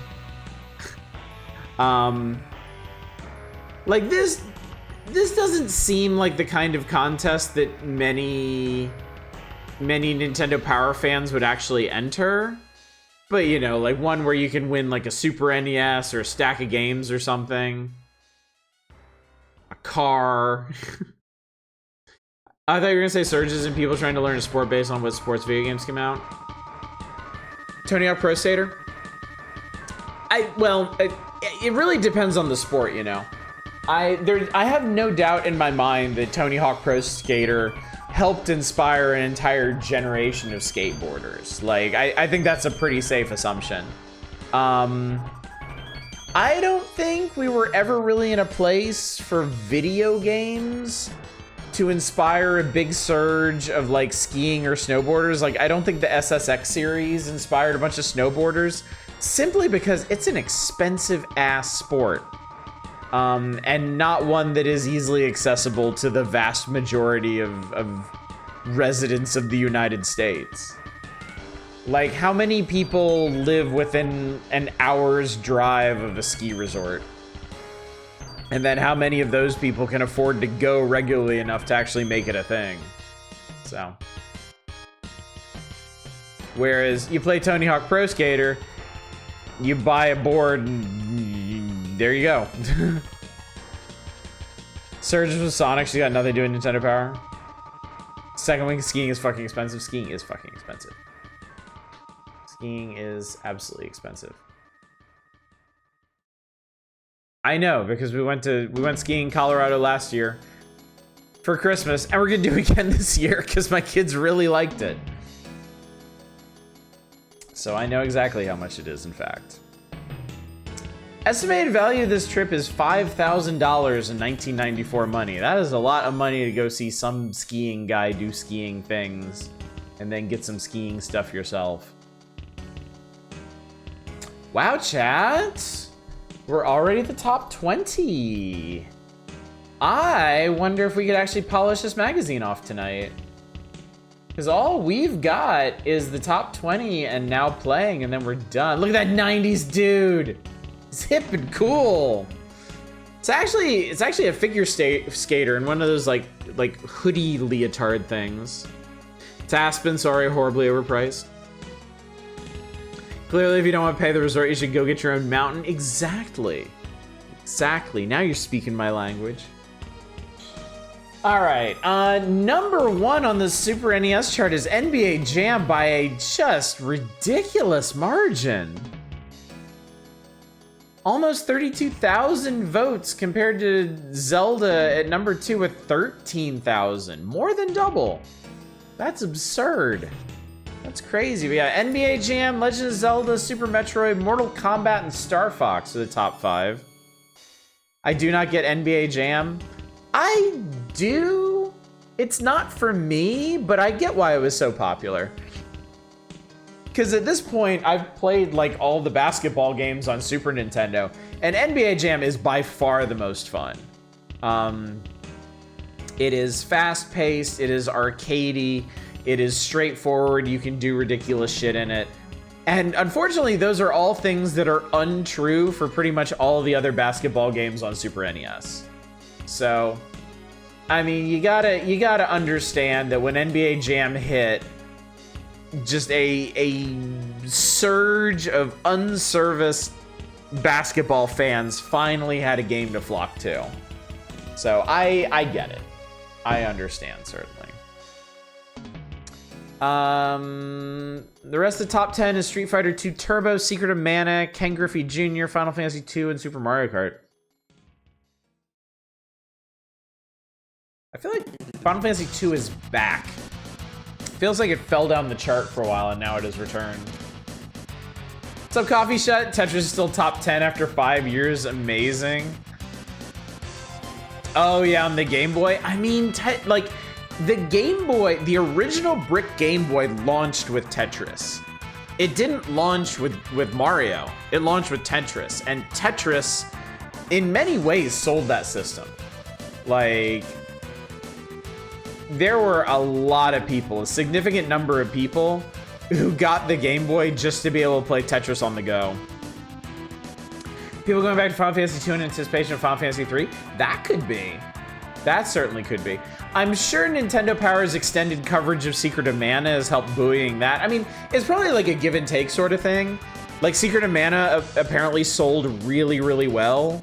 Like, unexpectedly well. And then Nintendo Power honored that with additional coverage of the game. So I think that all kind of helped push it forward. Final Fantasy 2 might have kind of ridden some of those coattails as well, since they're both Squaresoft games. Tetris was absolutely a killer app, yeah. Remember those OG Game Boy commercials like businessmen in suits playing Tetris on elevators? I do. Harkens back to those ancient commercials of like yuppies in their two-piece suits and evening gowns, like having a nice like fancy champagne dinner and then like sitting down for some Nintendo afterwards. Because they just didn't know how to market the fucking thing at first. Alright, rest of the chart is Mega Man X, Mario All-Stars, Disney's Aladdin, Super Empire Strikes Back, NHL Stanley Cup SimCity, Super Street Fighter 2 Turbo, NHL Hockey 94, Super Ghouls and Ghosts, and Jurassic Park. Very, very conspicuous absence here, chat. For the last couple of months, it's been in the top 10 and often in the top 5, and now it is just gone. It is just vanished. Do you have any idea what I'm referring to? Where's the Peacekeepers? Just, again, ahead of its time. Just ahead of its time. Remember Mario has 2 movies about the property, but Terry's had a movie about it getting created? True enough, true enough.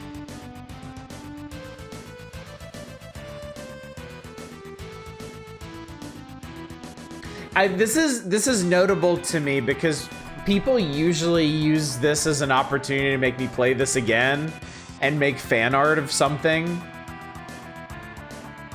But Mario Paint is gone. Mario Paint has vanished.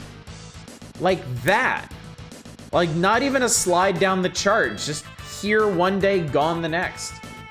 Here 1 month, gone the next. But still, you take my meaning. I mean, I was kind of prepare myself for that when we get to the top 20. But, you know, people are over art. Yeah, art is over. It's time to jam. Come on and slam. On Game Boy, Link's Awakening continues to dominate. Wario Land is up there in number 2. Followed by Super Mario Land 2, Metroid 2, and Kirby's Dream Land. Then Kirby's Pinball Land, Tetris, Super Mario Land, Mortal Kombat, and Tetris 2. I still don't get Tetris 2, but it's there in the top 10. Donkey Kong, already at number 11. Then Jurassic Park, Mega Man 4, Faceball 2000, Final Fantasy Legend, Dr. Mario, TMNT 1, Final Fantasy Legend 3, Final Fantasy Adventure, and Golf. Who paint? Me paint. Me paint you. You paint me. It's Mario Paint. The democratization of paint. And then way over on the NES, we got Mario 3, Legend of Zelda, Tetris 2 all the way up at 3rd. Again, I don't get it. It's basically a reskin of Dr. Mario. Like, what the fuck? Mega Man 6, Kirby's Adventure, and then TMNT 3, Zoda's Revenge at 7. I guess folks clinging to the NES were just desperate for anything new. Cause man, Star Tropics 2 is wretched. Metroid, Final Fantasy, Dr. Mario, Tecmo Super Bowl, Zelda 2, Monopoly, Tetris, Mega Man 5, Vegas Dream, Jurassic Park, Super Mario Bros. 2, Baseball Stars, and Battletoads. Once this game gets you your Tetris eyes, you have to wake up honest, there was never a game called Mario Paint. It was all just a dream. I mean, I still have my Soma Chu avatar on Discord. And I love it because I use it as my avatar on every server. For whatever reason, the people on my Star Wars server don't ask what it is or where it's from. They just kind of roll with it. I haven't gotten comments about my OC, no. I was really, I had high hopes. I was very optimistic, but nobody mentioned it. Oh, well. I mean, to be fair, any servers I'm on is gonna have a bunch of weird fuckers with their own bizarre ass avatars, so kind of comes with the territory, I guess. Polish up your OC. No, I think I peaked, Tradon. I think that's as good as it gets for me. I peaked with Somachu, and it's all just downhill from there, really. I see you calling out all furries everywhere.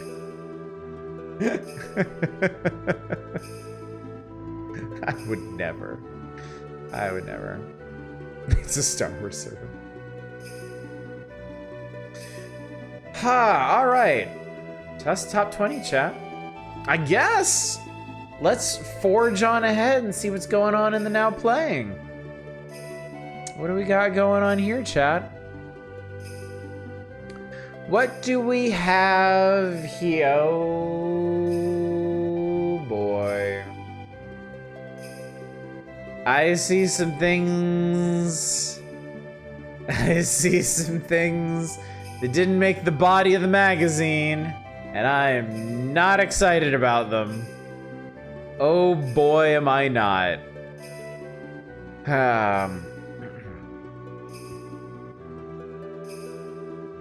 All right, Twisted Tales of Spike McFang, bulletproof software, suggested retail price, I don't know. Yeah, socks didn't happen, unfortunately. I do not have access to socks, so don't even. Spike McFang is a vampire. He isn't likely to scare innocent people or bite them on the neck. In this entertaining adventure from BPS, Spike prefers to attack his wide assortment of enemies with his cape or his hat. This is one refined vampire. Rex Ronan. His adventure tends to follow a predetermined path, but in each area, players can explore and solve puzzles as well as fight off Spike's numerous foes. Good graphics, entertaining screen, text, and story. Some cool items like the lightning hat. Okay, yes, true. The screen text scrolls slowly and can't be sped up. Frustrating control in some situations, such as being knocked back a screen when you throw your hat when standing along a screen edge, or passing it after too many spin attacks. I can't disagree with any of this. And I would honestly add to that, the damage scaling in this game gets completely out of hand by the end of it.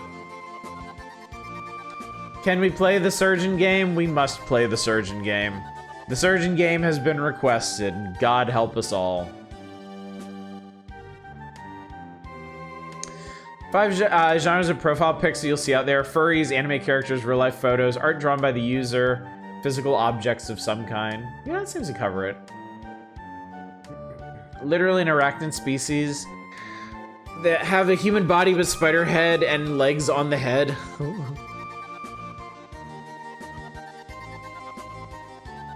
I was gonna ask for a look. Remember more instant time. The presidential litter box was the only shit pile in the building. Oh, believe me, I would love to expound upon Socks the Cat Rocks the Hill for all y'all, but it is not to be. It did not happen. Eye of the Beholder did, though, and we have played that before from Capcom.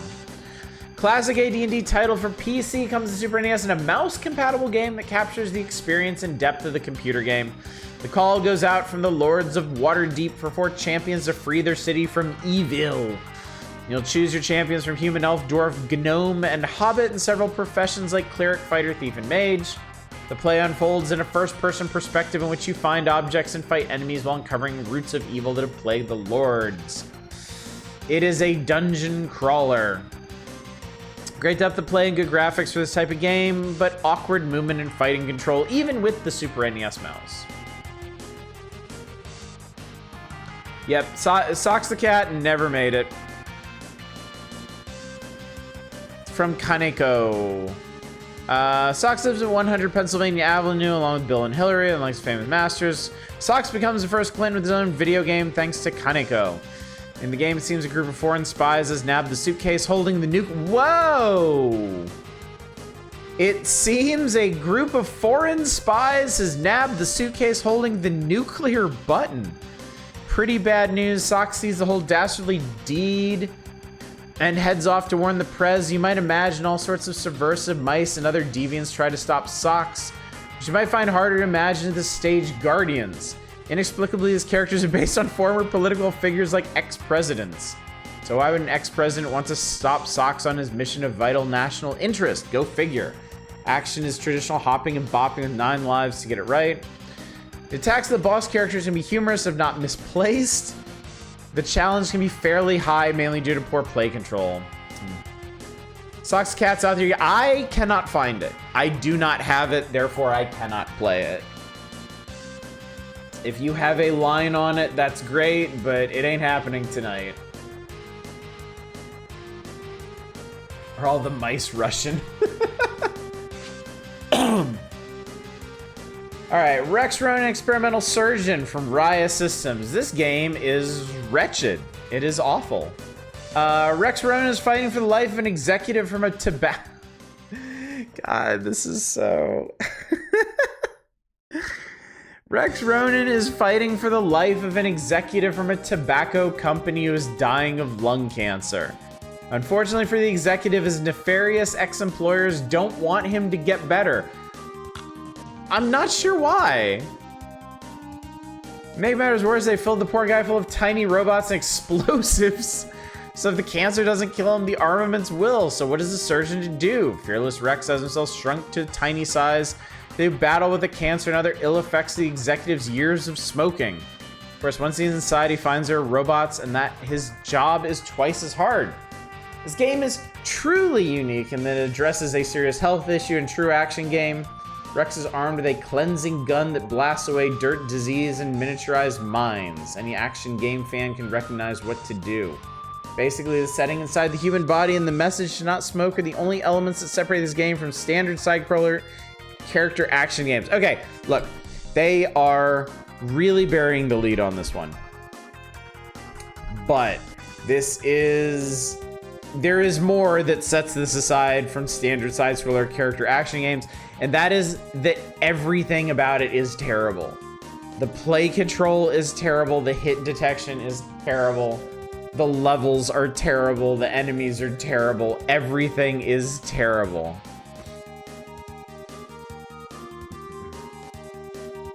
Yeah, we are not gonna play Sox the Cat right now, okay? Because my emulator, okay, listen. My emulator is not on my PC, it is here. And it means that I need to do a whole bunch of SD card swapping to get ROMs on there, which is why I'm always very diligent about getting things set up before streams. You cannot just pop in here and be like, look, here's a ROM, play it, play it, play it. It doesn't work that way, okay? Maybe it does on other channels, it doesn't work that way here. The difference between Rex Ronan and other games, the Rex Ronan is bad. It's true. Good graphics and okay play control. All right, I already have an issue with this. There is nothing okay about the play control in this game. Nothing. Absolutely nothing. The lessons, although often disguised, are clear enough to be caught. The lessons... Chat, Nintendo Power is acting like Rex Ronan, Experimental Surgeon, is somehow subtle in its messaging. Where you have a game in which you travel inside the body of a cancer-riddled tobacco executive to save his life. And Nintendo's like, you know, the message might not be right there out in front or anything. Sent Ninja after this guy I could have called Rex's cousin, Rex Ronan. On the minus side, there isn't much variety of play. Rex could go further in his effort to expose the smoking health risk. What? How much further do you need to go than literally fighting the cancer caused by tobacco inside a person's body? The question is why we're fighting to save his life, yeah. Considering there are people who didn't even understand there was anything even slightly political about Fallout, you should be surprised. I mean, different time though, really. Different time and different place. I mean, on a system where there is... You know what? You know what just occurred to me? All these weirdos that are like, keep politics out of my video games, like, I don't know, video games don't have anything to say, whatever. Are they thinking back to this era of video games? Where if your entire game wasn't edutainment singularly focused on a single hot button issue, then it didn't have any politics of any kind present in it? Is this what people are thinking of? Is this what got them? Is this what put their brain in that particular play? I don't know. I don't know. We must destroy the concept of smoking entirely. JRPG battle. Anyway, this game sucks and we're gonna play it.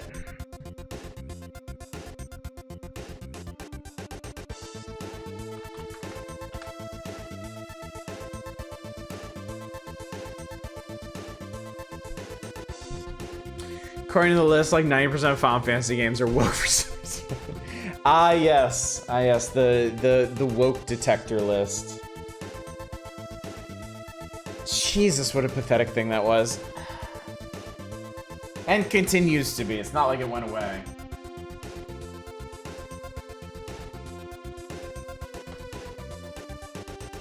Here is a long list of hundreds of games you should definitely stay away from because they have women and or black people in them. I was cackling how they called out Final Fantasy VII being a pro-environmentalism game. Again, very subtle. The hints are there if you know to look for them, but And yeah, saving the planet is extremely woke. Extremely. All right, hold up, Dragon Knight soundtrack. We have garbage to play.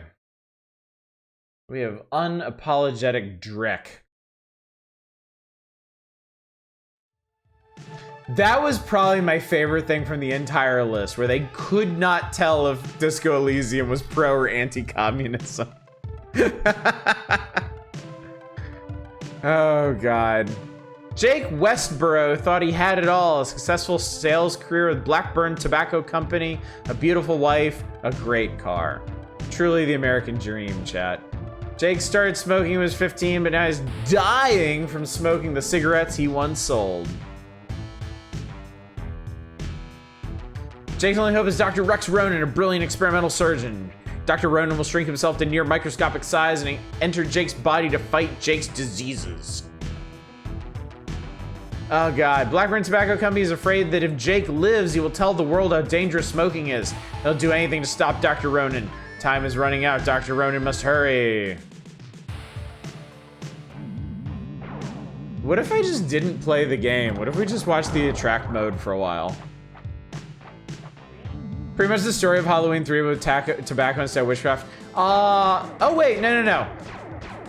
We can get some very tiny, bite-sized previews of levels we're never going to play. This game doesn't have saves now.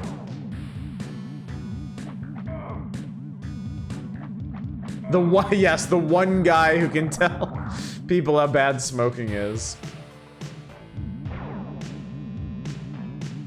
Well, it turns out this guy has 2 lungs.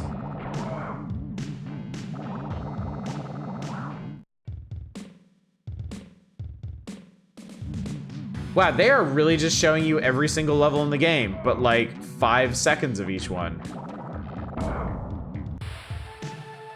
All right, well, here we go.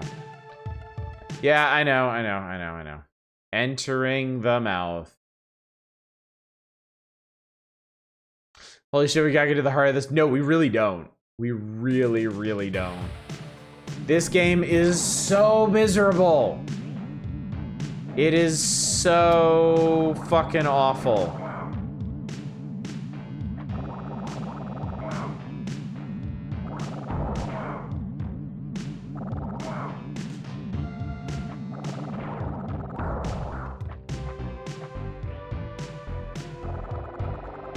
Like, I genuinely can't believe Nintendo Power had anything nice to say about this at all.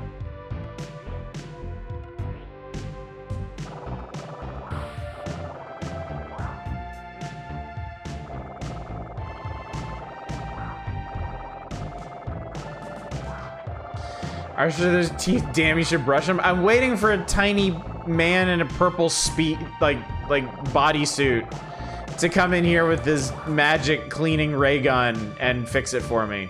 Shoot smart bombs to activate. So what, we're just gonna detonate a fucking bomb in this guy's mouth? Also, I can't fucking do anything in this game. Read text we're picking up. Use pause to get more time to identify correct statements. Chewing tobacco and snuff cannot cause cancer of the mouth.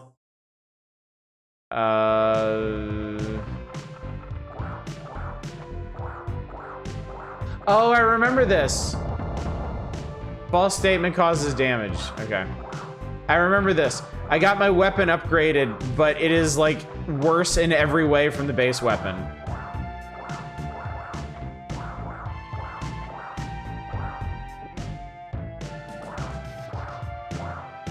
Because it's slower and harder to hit the things you actually want to hit. And unfortunately, I cannot kung fu kick the plaque off this guy's teeth. Weird thing is, like, the only error where having sprites were too big was common and genuine problem. It was seen as a choice at the time that didn't impact the gameplay.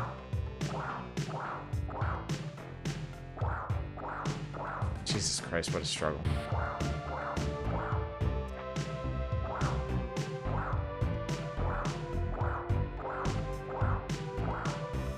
Oh my god, this is such a struggle. I hate it so much.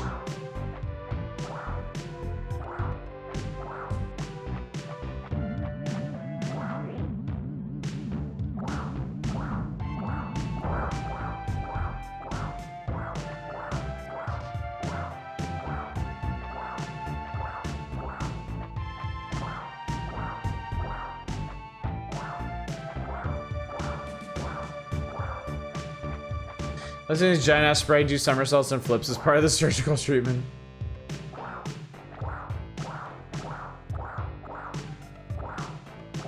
I mean, honestly, I think maybe the most tragic part of this is actually kind of a fun concept. Something chewing tobacco can cause cancer of the mouth. Yes, it can. True. True statements destroy enemies.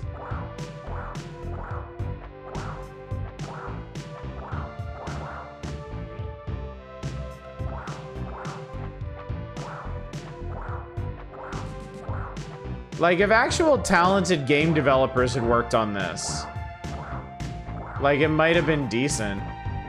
Does this count as surgery? Experimental surgery. Extremely experimental.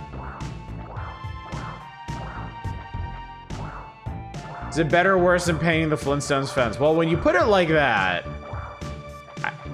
God, why do I have to make these choices? I will say the tile work here is very impressive. It is, though. It is. We're playing Power Wash Simulator. Oh, baller work. They should totally make a DLC for Power Wash Simulator where you do this shit. Smoking may lead to early wrinkles. True. Anyway, I'm running out of time because it takes too goddamn long to do this shit.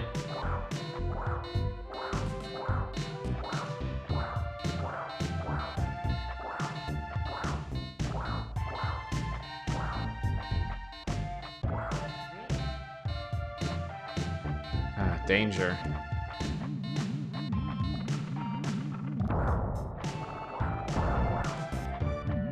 I'm wondering if I can just fucking leave.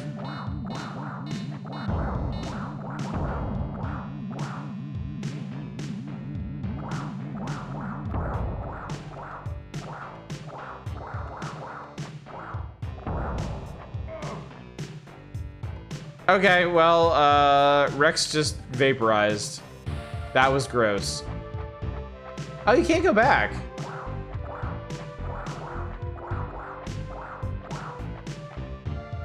That's kind of weird.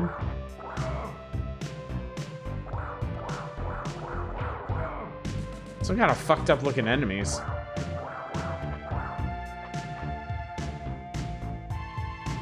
So I guess you really just have to get to the end of the level. Mouth complete. Oh yeah, they don't even care if you heal this guy or not. If I recall, lots of diabetic kids actually did appreciate Captain Novolin because it showed that somebody cared about them. Somehow I don't think it applies here. Yeah, I don't need tobacco executives thinking that anybody cares about them. All right, well, we did it, chat. We actually made it to the trachea.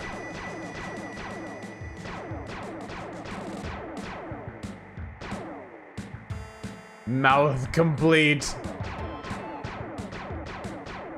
Now we're gonna blast some phlegm and fly through the same goopy thing. Oh god, it rotates. Why?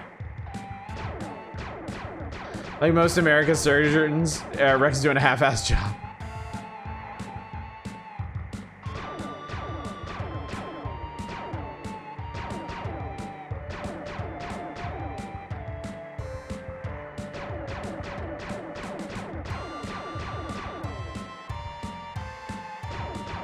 Ah, taking a hit. Whoa, okay, that was cool. That was honestly a really cool transition.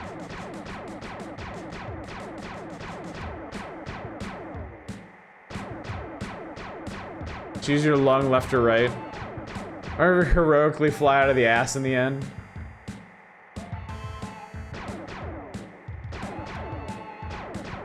Please. Heroically shat forth.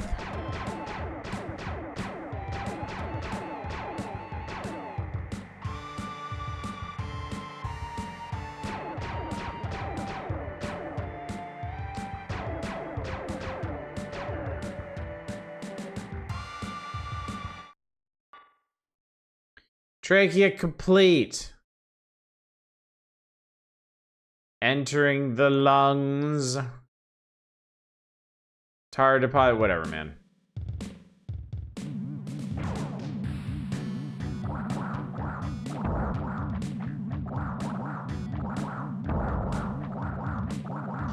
Pre-cancerous cells, well that means they're not cancerous yet. I'm sure they're fine. We can leave these be. Rex must have drug dealer money if he can afford a fucking jet. I think I just downgraded my weapon. All right, the black goop is tar.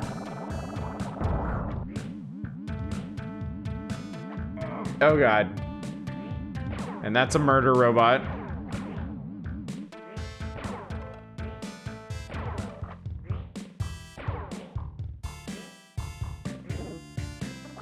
I think we're just gonna sacrifice this guy.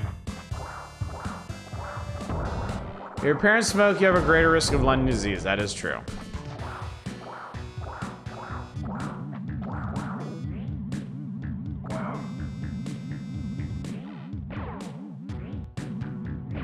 Fuck them robots, I'm out.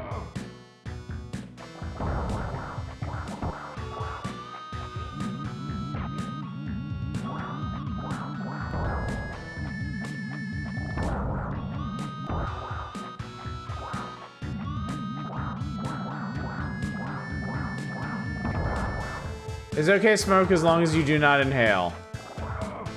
Get away from it, it's gonna explode, Rex! Rex is gonna explode!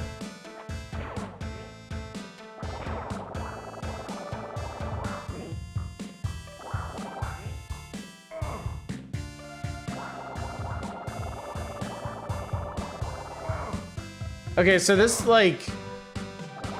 This weapon actually... this weapon's much better for cleaning, but much worse for, fighting enemies. It does, like, no damage. Well, I made it to the end of this place, but I don't think I can leave.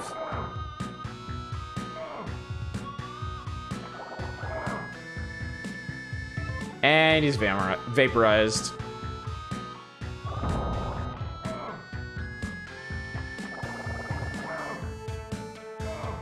Jesus Christ. Dude, the way these enemies can fucking, like, stun lock you fucking sucks.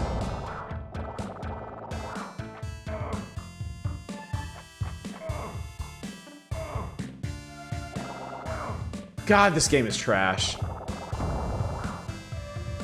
This game is such trash. First lung done, whatever. All right, now we're entering the bronchial tubes. Ow.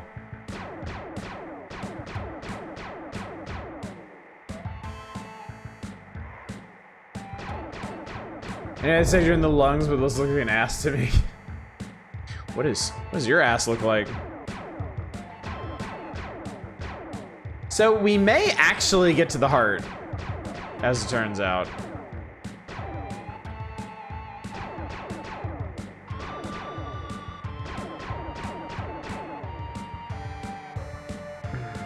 Heart run, hell yeah.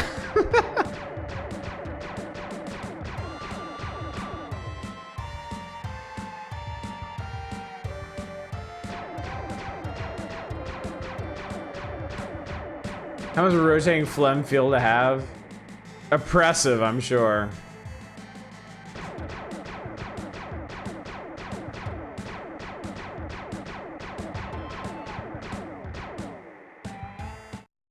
Alright.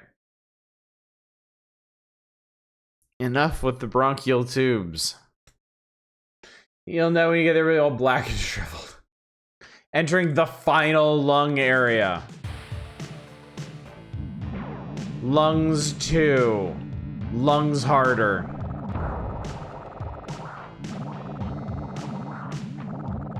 So it turns out healing this guy just gets you points. You don't actually... You don't have to cure this guy's cancer unless you want a high score.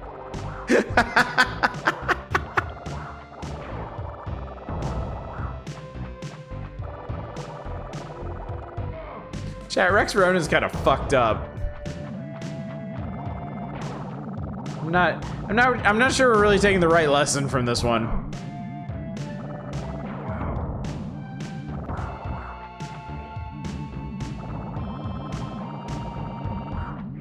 That's capitalism. Actually, at this point, I don't even think wow. This is a complicated level. I don't even think I really need to be fighting these guys. I think we just... I think when I get to... It seems like when I get to the final room, like the final area... what is going on? I might be in trouble.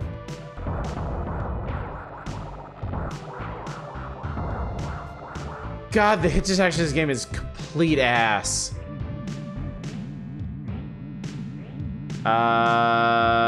I feel like maybe I'm not supposed to be here.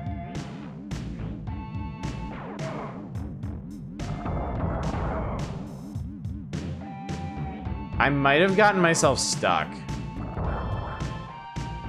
Hang on, let me see if I can... Ah, there we go. Okay, I broke free. It's fine, it's fine, it's fine, everything's fine. Rex, it's fine.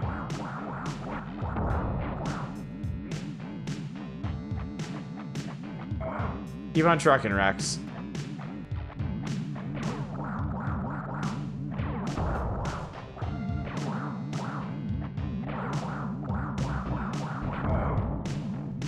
Lord. Alright, last life. And really all I'm trying to do is get to the heart. Ooh, I'm not sure about this map though. I think this might be a dead end.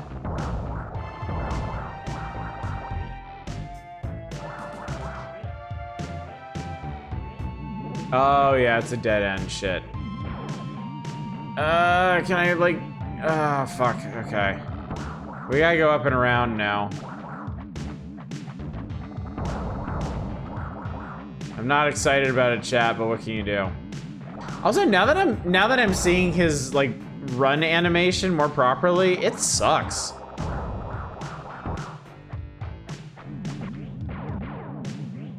He's trying to hustle.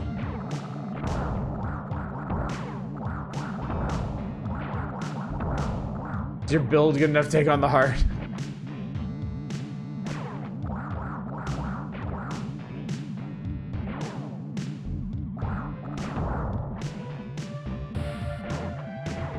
Alright, I think this is the way out. Oh yeah, it's got another one of these fucking things. This gun is so much better!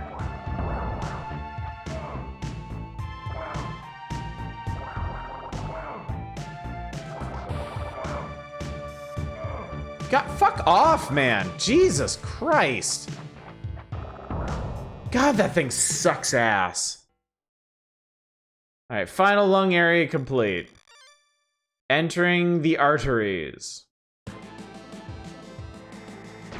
Oh, Lord.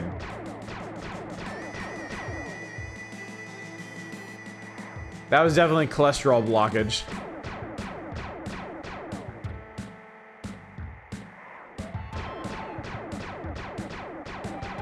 Let's defeat the T.00001 in order to proceed.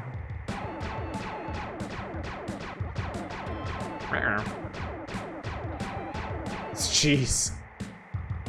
This guy really loved his cheese.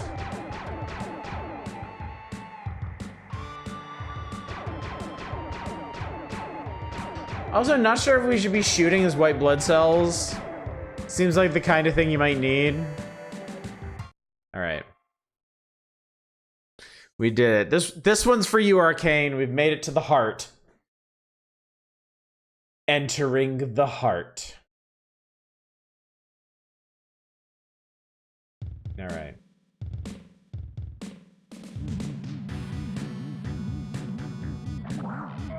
Oh, it's already everything I feared it would be. I might not even get anywhere in here. All right, go. Oh my God, Jesus Christ. This place is hell. It's just a big empty room completely full of enemies. Holy fuck, what's going on? And like, barely any power-ups. Get that health! Rex, you fucking moron, get that health! Okay, I did it. Unfortunately, I also got a really shitty weapon to go with it.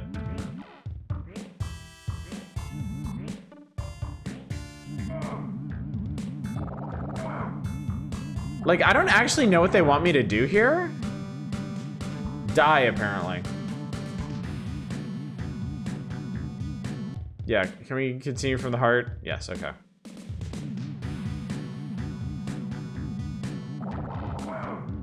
God, I wish I didn't have this garbage-ass weapon!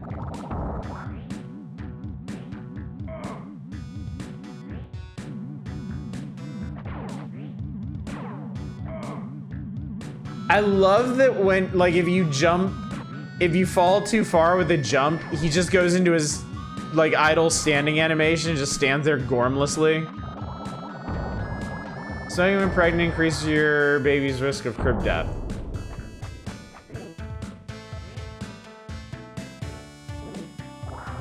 Okay, good.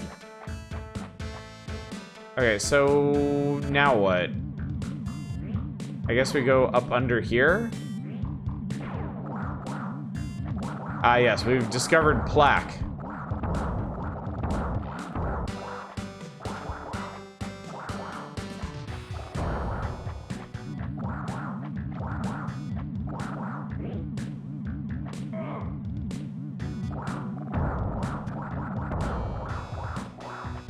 Supposedly there's a clot forming, maybe that's the boss.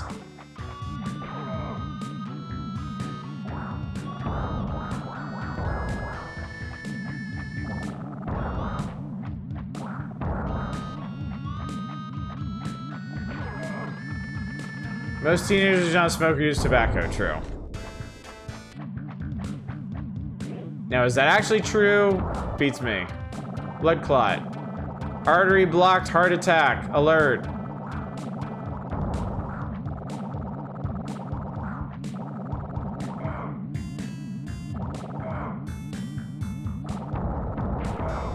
Oh no, not these fucking things. They take forever to kill.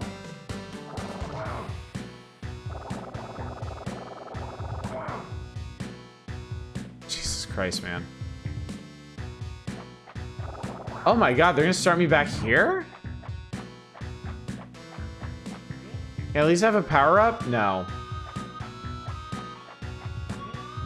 I may just need to like oh god damn it. I may just need to like forge forth.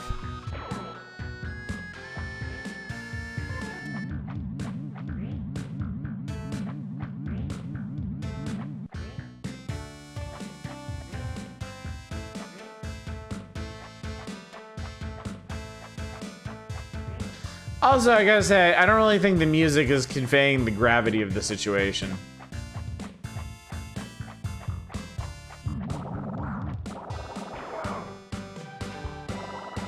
Okay, I think I destroyed enough of it to prevent a heart attack.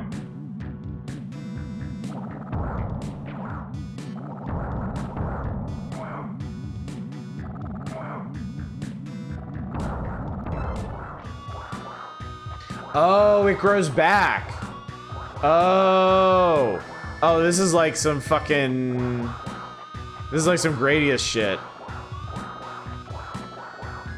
It's rejected. God damn it! Fuck these stupid enemies.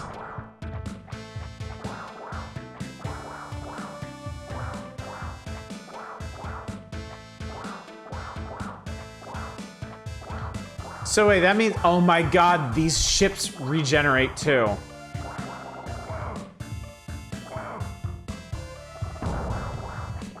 How the fuck are you supposed to, wait, how the fuck are you supposed to do that? How in the absolute hell are you supposed to do that?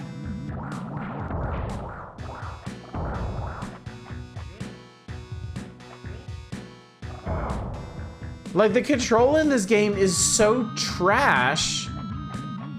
Like, how are you supposed to get rid of that before it completely regenerates? That's the neat part, you don't. Let the CEO die.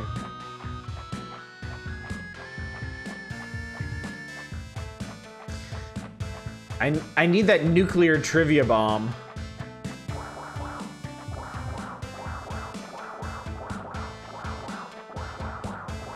Yeah, like, I can't effectively clear this stuff.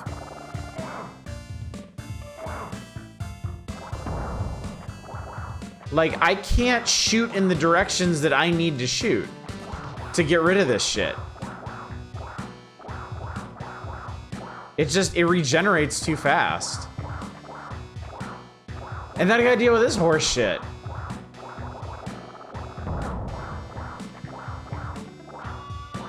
Like, maybe if I could get, if I got rid of it on the top, maybe. Okay, maybe. Now. God, I don't know, man.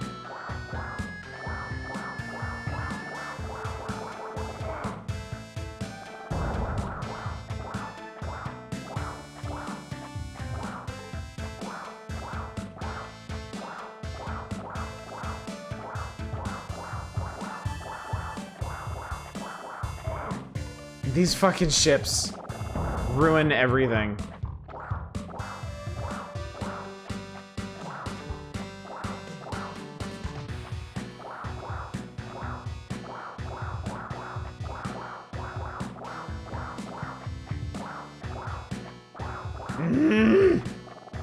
I hate it.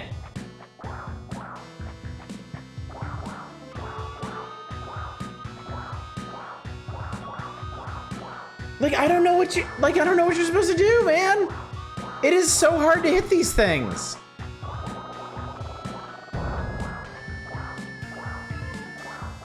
I can't get the angle right. You can't jump and shoot now.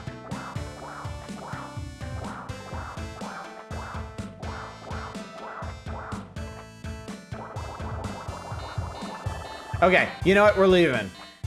I think... No! You can't leave! This is the final boss! You have to clear it completely! Oh, this is trash! Oh, this is garbage! Oh, I'm so mad, chat.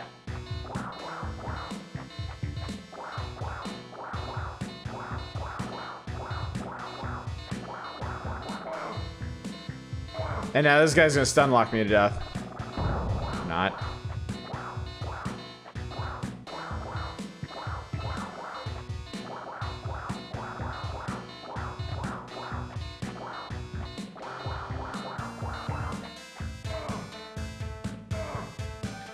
This game fucking sucks.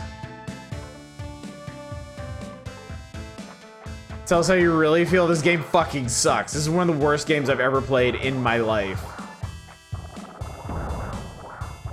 Like here, have just like a straight up impossible fucking challenge at the end of our game.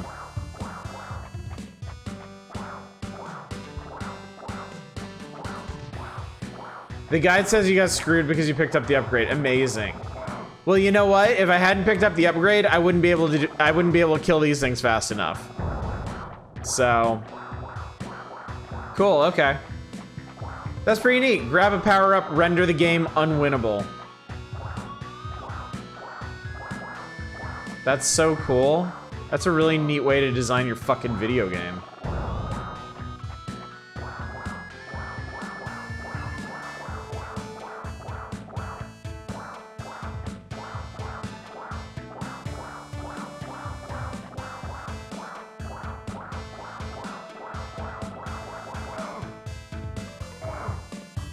This game is so bad, I need a cigarette.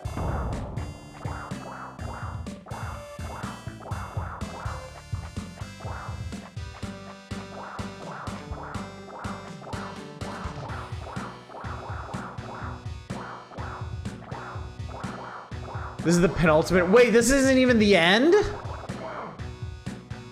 It gets worse?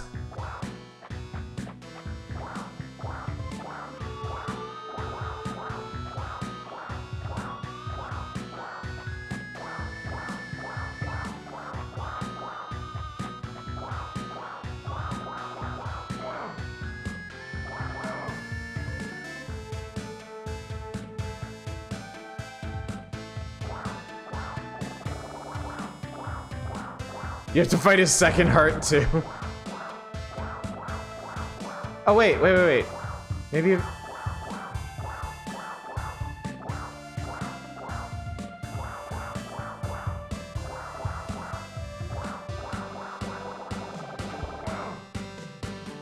Oh my god.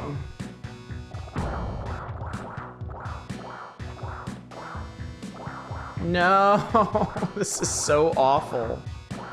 This is so awful, chat. And you know what? It's honestly, to me, it's like doubly awful that they did this in an edutainment game. In a game that's actually trying to say and teach something, they just made it so irredeemably bad. Like, I can't believe this. I really just can't believe this.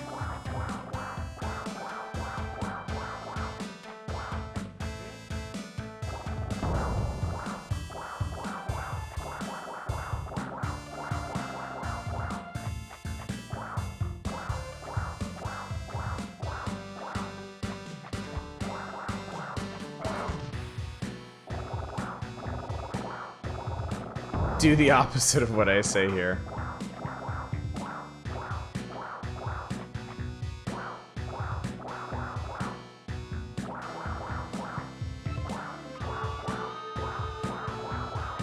Yeah, everything just takes too long. If I try to clear off this, if I try to clear out the stuff at the bottom of the screen, like the upper stuff comes back too fast.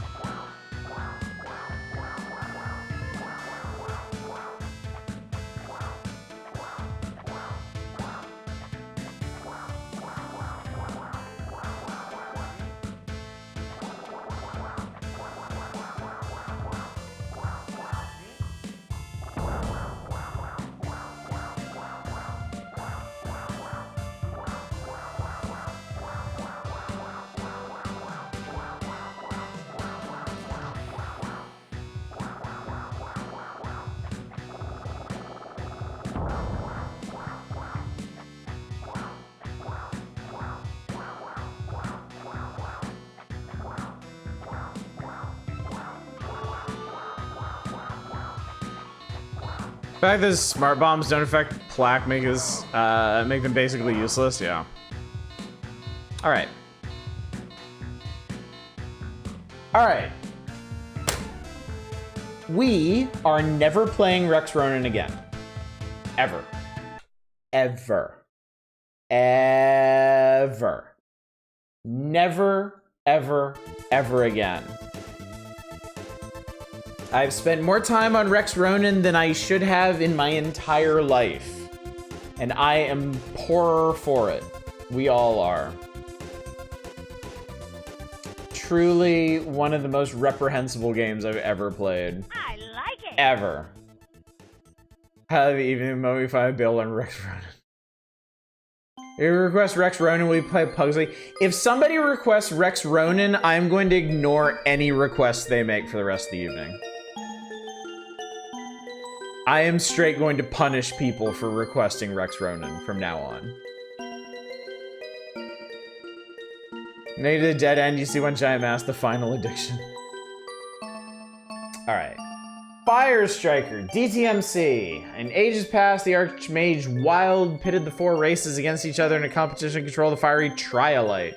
Now to undo the damage of Wild's evil plot in his breakthrough 14 levels, using the Triolite to break through stone walls and destroy enemies. Another striking action, 2 to 4 players can compete at once using a multiplayer adapter. Players have a choice of 2 types of contests, air hockey type, or King of the Hill battle. Does it ever make an appearance again? I don't know, and I don't care. Great fun, especially as a multiplayer game. Excellent control, fun graphics for what is essentially a breakout type game. The challenge level isn't significantly greater at higher levels. Is that really so bad, Nintendo Power? Is that really such a bad thing?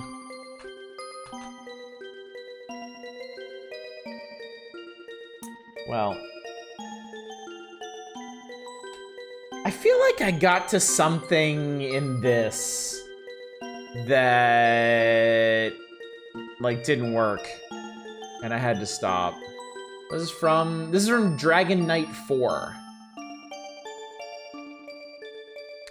All right, Firestriker. Firestriker. DTMC.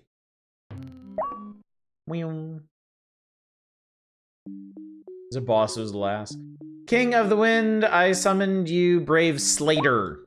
The world is about to be plunged in darkness by the Archmage Wild.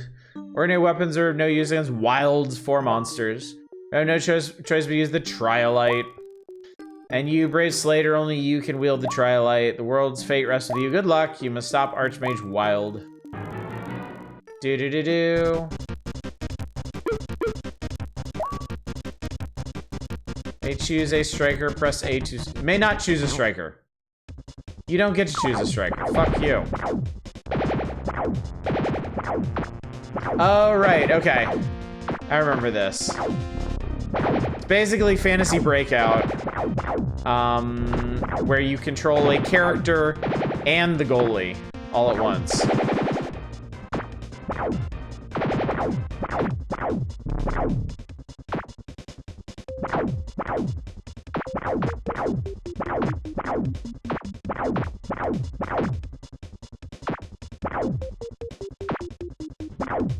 Yeah, the other problem with this game is the physics are not great. I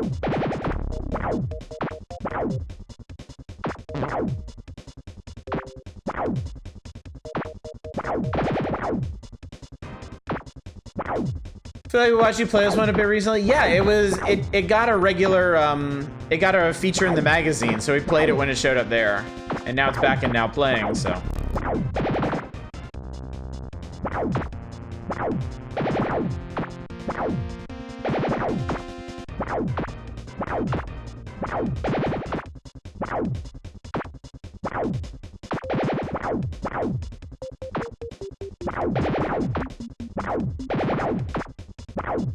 Yeah, the big problem with this game is it's really easy to get the ball to just go straight back and forth when you're smacking it into a wall.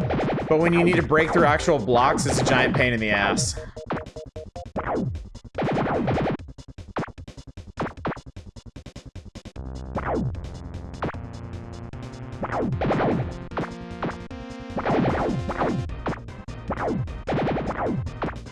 Missed the earlier playthrough I wouldn't request. No, it's fine. That's exactly what you should do, in fact. If you didn't see us play this before and you were curious about it, you should absolutely request it. Can I leave? Oh, I think I could get the ball through there, actually. God damn it.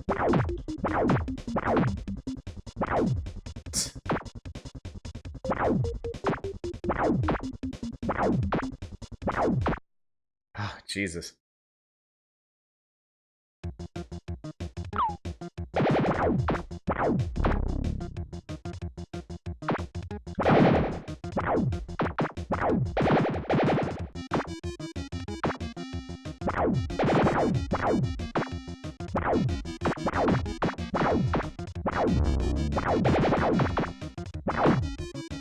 See, the whole point of an Arkanoid light is to get the ball into like narrow passages like that one up there and just let it go to town. But the ball control in this is so terrible, it's basically impossible.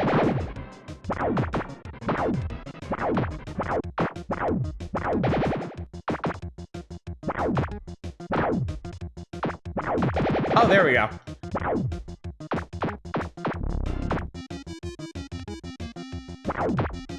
Okay, so you know what? One thing about this that I forgot. The ball basically goes where you're looking. Which is still not a good thing. Because if you need to walk backwards for some reason and then whack the ball, you're just gonna whack it straight into your own goal.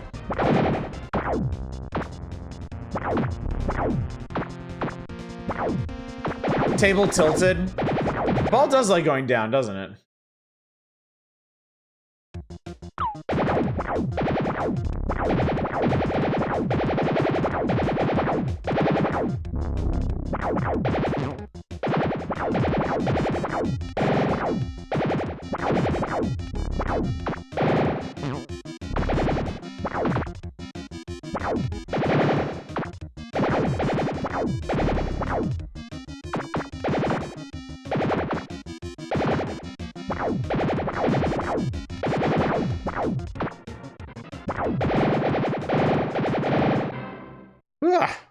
Thou art a mighty ball wielder.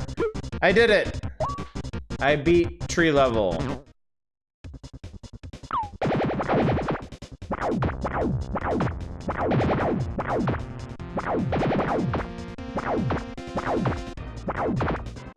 Every time the ball just randomly goes sideways, it's because I was looking sideways when I hit it. Because I'm trying to actually maneuver my character while I do all this. Okay, you need to get over here, because that's causing us problems.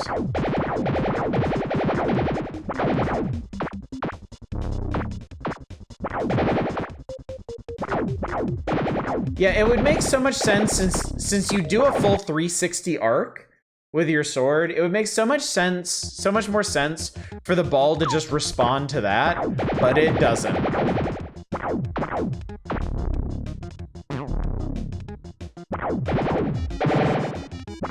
Okay, I do have power attacks that I may start using just to speed up this whole process.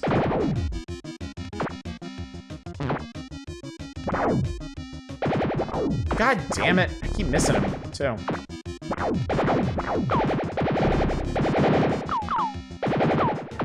Oh my god, how did you miss that? So to recreate this game in the form of Link to the Past ROM hack. Spell, who dares to approach the Firestriker of the wind? I pity the fool who defies Archmage Wild. I am Spell, you'll feel the power of the wind.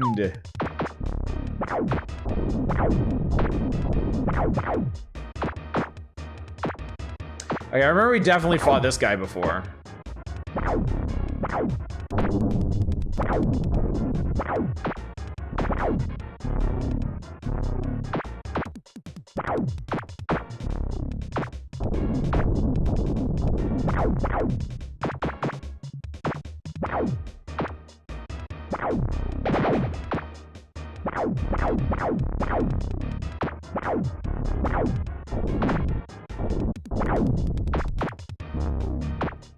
Fortunately, our goalie is indestructible.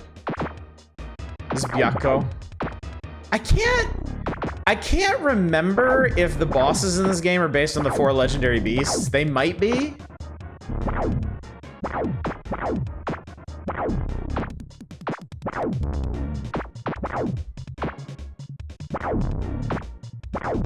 my god. This guy's really annoying.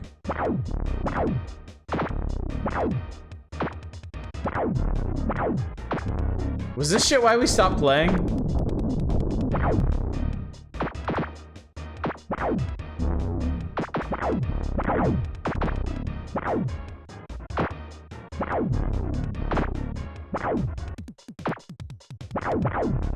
You gotta hit that orb on him, which means you basically have to get the ball up above him, because he'll deflect it from anywhere else. There we go.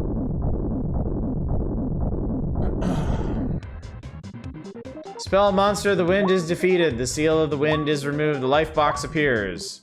I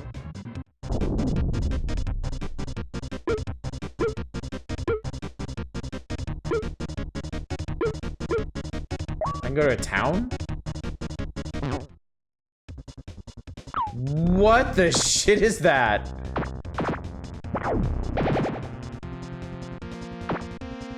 Why is there a Medusa lady just in the ground?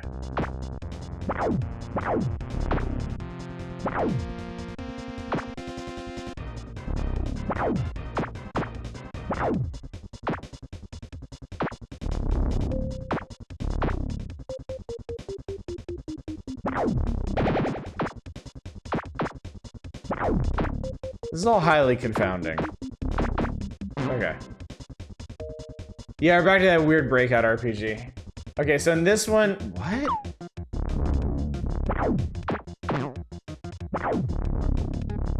I guess we're looking for keys to move on.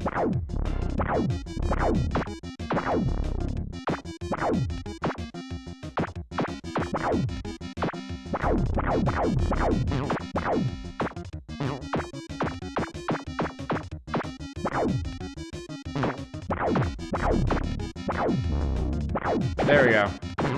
There we are here. Earth Medusas, have you never been to your local town? Alright, so that was that. Oh, I can go to some kind of water temple. Cool. You cannot breathe underwater without Loa. Does that mean I'm gonna die? It does, actually. I'm going to die down here. The water gate will not open without Loa. Okay. Well, that's exciting.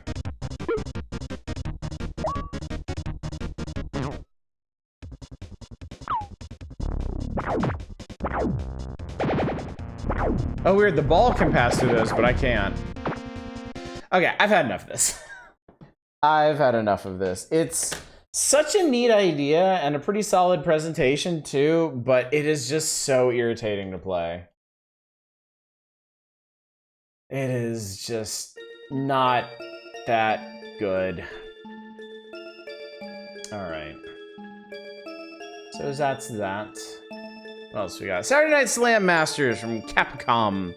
Latest craze on the arcade circuit, or one of them, has been the fast multiplayer action of Saturday Night Slam Masters. A wrestling game that looks and plays a lot like the Street Fighter II series.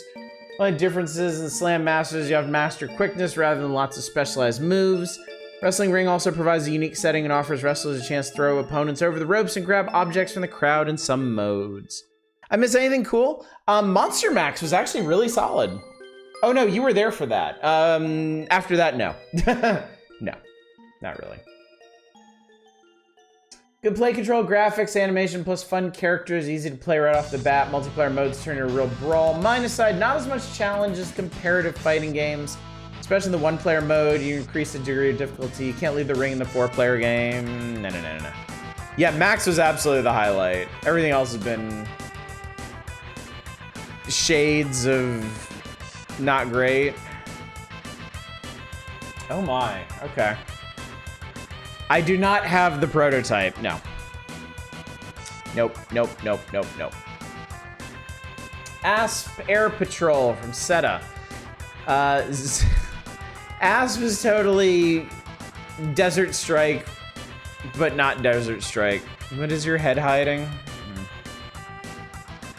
There you go.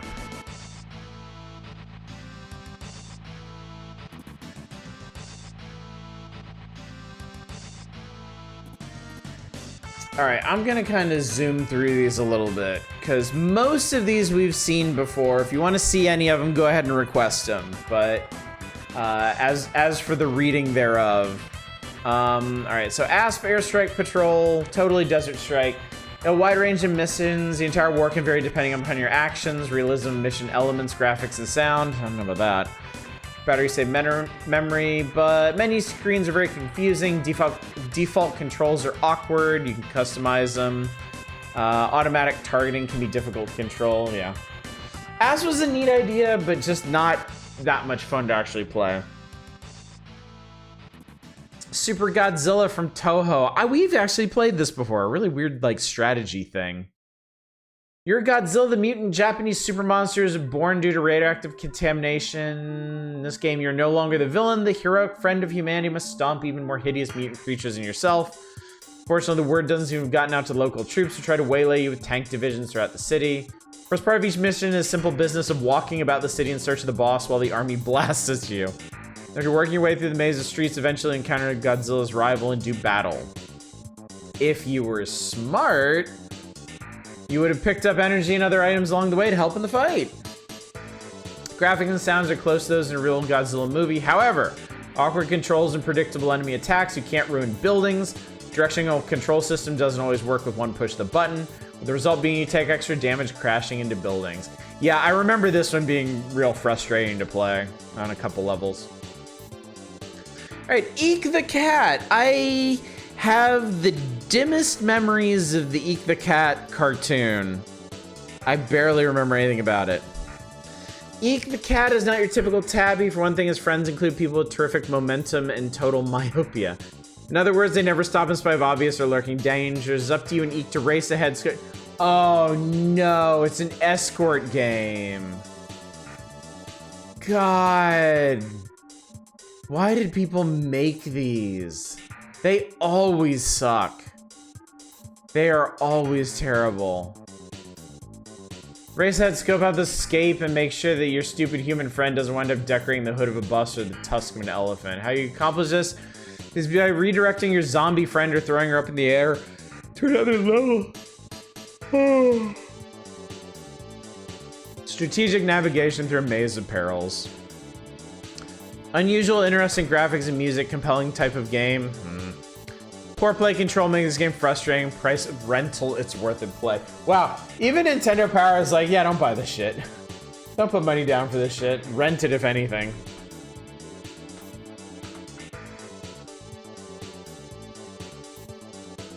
Lemmings is popular, platformers are popular. People thought, what if Lemmings but platformer? And it always sucked. It absolutely did. It absolutely did. I've seriously never played a good game of this type. Ever.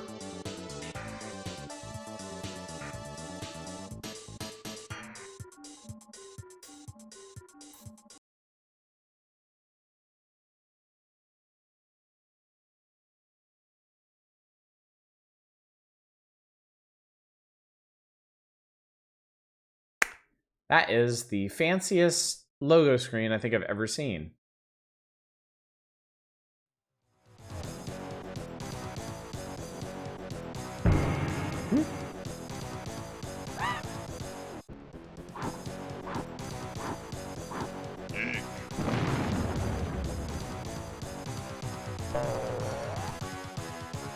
But gosh, we all love Krusty's Funhouse. None of us love Krusty's Funhouse. Is the screen supposed to be weirdly dim here? I think so. Some games were just like this. It never hurts to help. Oh, God.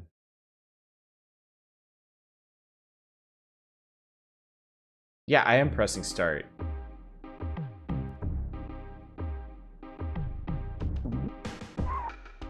I don't know, maybe it's not actually supposed to be this dark.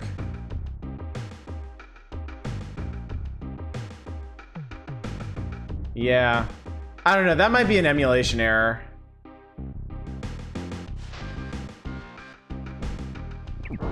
Ow.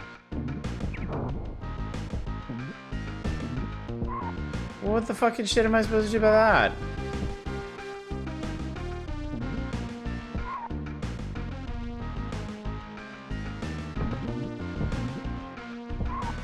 Wait, what the hell is this?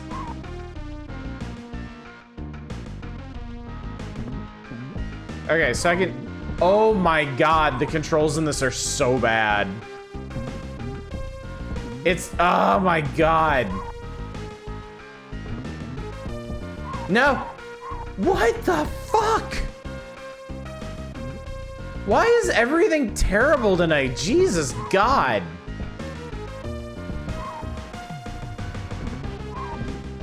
No... Oh, finally. I swear to Christ, nothing works the way it's supposed to. No, no, no, no, no, no, no, no, no, no, no.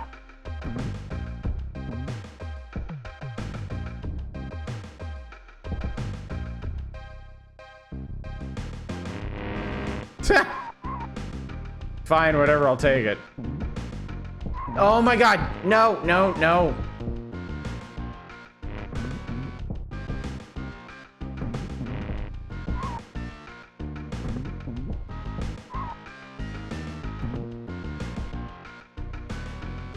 Nintendo gods have forsaken you.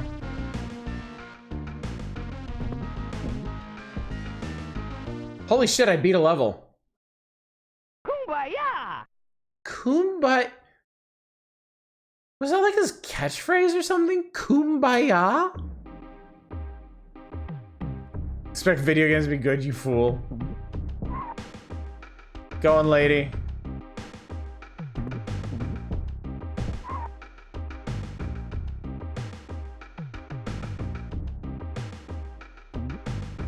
No, no, no, no. Jesus Christ.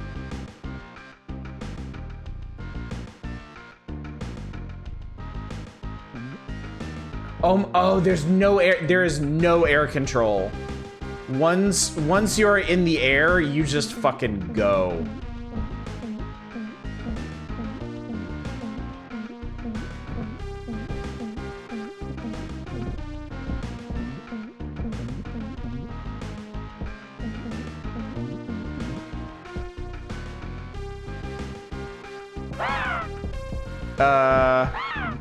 Why is there just a scorpion sitting in a pit? Sonic Speed and Escort mission with maze levels with Castlevania air control, yeah. It is basically all the worst video game ideas just rolled into one.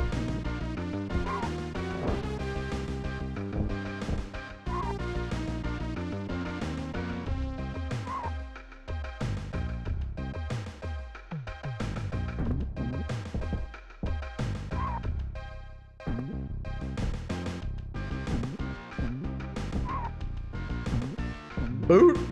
No! I worked hard to get you up there, god damn it! I'm not doing this. This is so stupid. This is so stupid! God, man. Somehow the meter goes down when you get bumped into a wall. It's probably like a life meter or a patience meter or something. That was terrible. Alright, Fatal Fury 2 from Takara. Actually from SNK, but Takara was handling their publishing at the time. Not gonna lie, I would have been pissed if I played that as a kid. Same. Big same. Classic fighting game, right?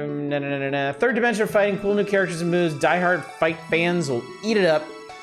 Some character animations looking complete, some special moves are particularly brutal to control. Fair enough. King of the Monsters 2, also from Takara. If your idea of fun of stomping on cities all over the world, fighting megalithic escapees from the Jurassic Age, then Takara's King of the Monsters 2 is for you. The sequel, King of the Monsters, gives you the 2 monster fighting action, the original, plus a 1 monster scrolling action game in which you stomp across various cities, fight all sorts of mutants, eventually face a Gila monster on steroids or some equally inhospitable local. It's the video version of a B Japanese monster movie, only you get to be the monster. Theme is fun and a nice change from the traditional fighting games, good graphics and options, fun and different. Number of fighting moves is limited. Don't expect a Street Fighter 2 level of controller complexity. No tiny screaming citizens. Okay, that last one could be a deal breaker, honestly.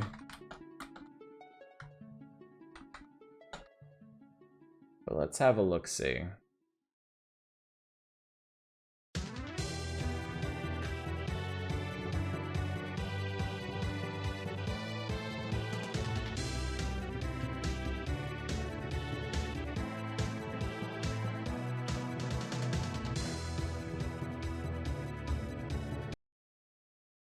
That song was from Energy Breaker.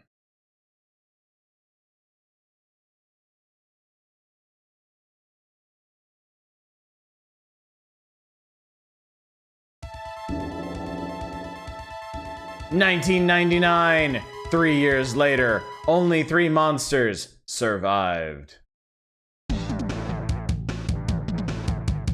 Super Gion. Oh, cool. Atomic Guy. He's just fucking called Atomic Guy. Flex on him. And Cyber Woo?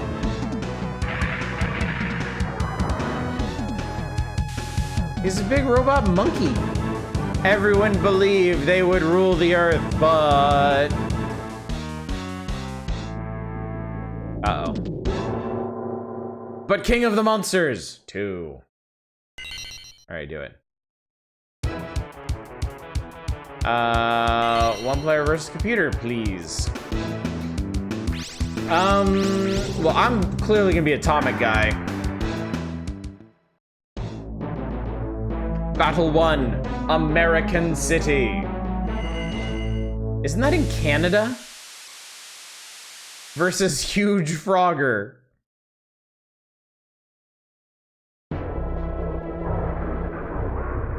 Attention all Earth creatures, we're taking control.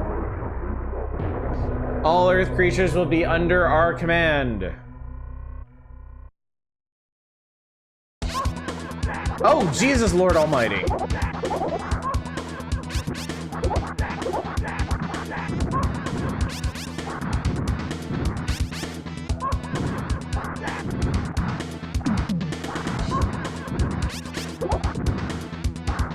Oh, there's the punch button.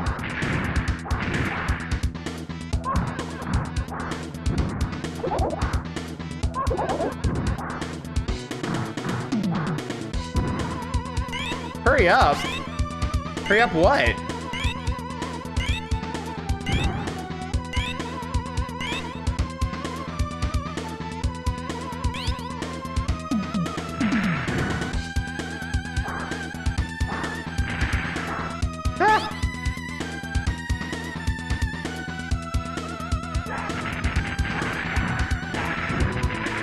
Oh, that's bad. So I don't know what these giant eye, giant nose things are, but they are adorable. Yeah, flex on them.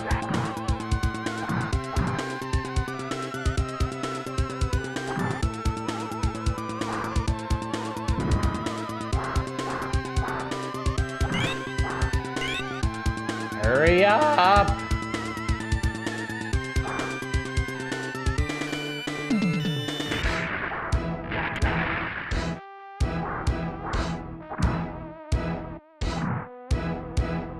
I can't get that.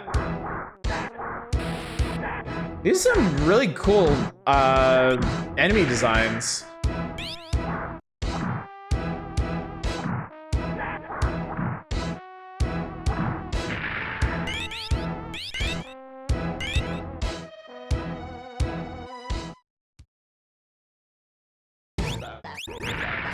Battle. This music is incredible.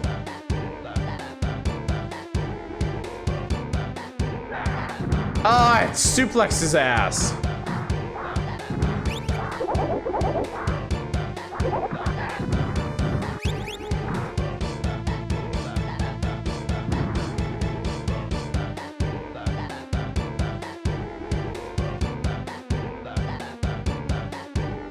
Oh God. Ow. Why wasn't this in any of your playlist? Well, it's not relaxing. It's not chill. It's not tropical. It's not anything I want to listen to. Get up, fucker. Oh god, what did I just pick up? Okay, I kind of hate this. Oh god, I actually really hate that. I hate the grab system because you basically have to mash on the D-pad, but then it only works like half the time anyway.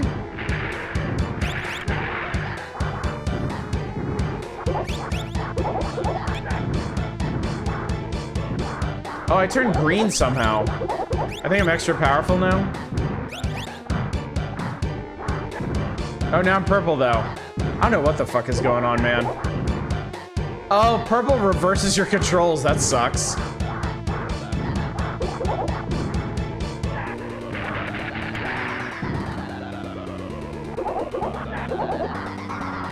Imagine it worked better on an arcade stick. We would have fucking destroyed them instantly. Yeah.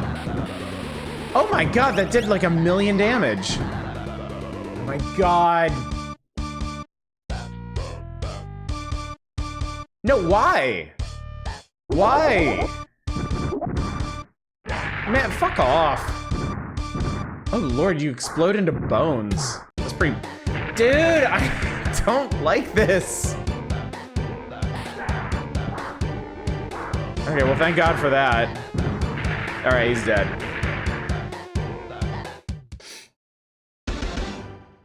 Battle complete, congratulations.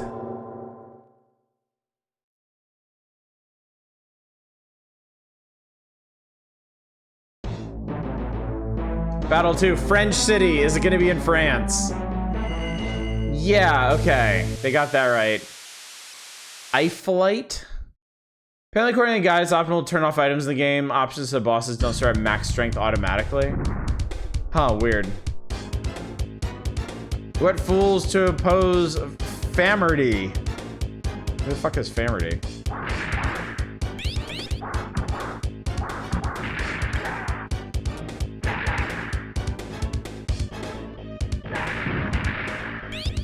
Oh my god, man. So, look. This is a really neat concept for a game. It's got great art. But man, they made a bunch of decisions in this game that make it really irritating to play.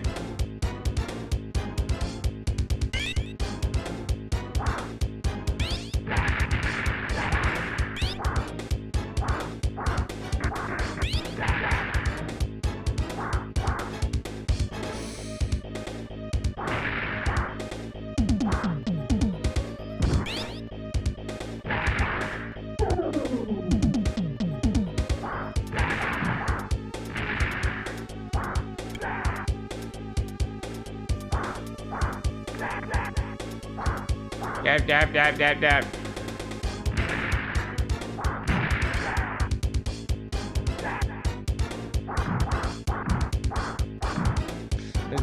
Destroy the Arc de Triomphe. I'm sure nobody will mind.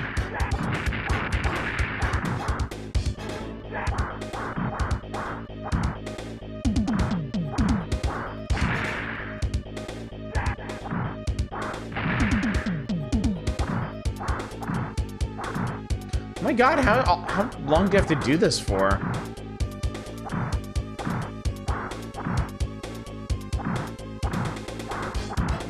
Yo, how long do you have to do this for?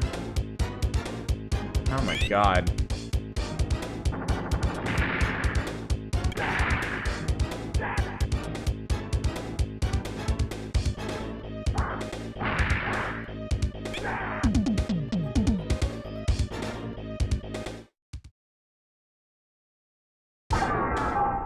Whoa!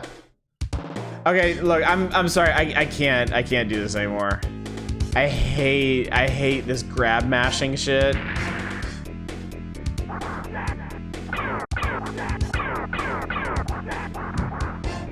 Like, pretty cool game. Again, neat concept, great art, or whatever. Just the actual gameplay is so irritating. It's so annoying. Like, you thought mashing buttons was bad? Mashing on your D-pad fucking sucks. And it hurts your thumb a lot. But yeah. Alright, so that was that did. Clay Fighter Tournament Edition is more Clay Fighter, you know what it is. Excellent graphics, animation, sound. Tournament option gives single players more of a challenge than the original game. There are lots of ways to customize the game, including changing colors of the characters. Players who already have Clay Fighter may not think that the improvements are worth the extra cost. No new characters, play is a bit quicker, but essentially the same as in the original game. Super Loops, good challenge in all game modes, lots of variety of playing, good replay value, multiplayer option is fast and furious. Playing field seems cramped in two-player modes, especially in this split-screen game. Okay, sure, whatever. Disney's Beauty and the Beast. Don't let the rich backgrounds and detailed characters fool you. This is a challenging game that eats players for breakfast. This is their positive, chat. This is what they say is good about it. Roaring is great. Every hero should be able to roar. Minus side, some of the attacks aren't logical and damage can be too severe. Horizontal jumps from a standstill are limited to one step, making for awkward and difficult situation. Hit detection is often hit and miss, which is unfortunate. I think we played a little bit of it and it was pretty rough, yeah. All right. And finally, Donkey Kong Classic has returned, much bigger, dozens of new levels, Super Game Boy Color palette. The game will look great on your Game Boy or Super NES. Challenging, fun.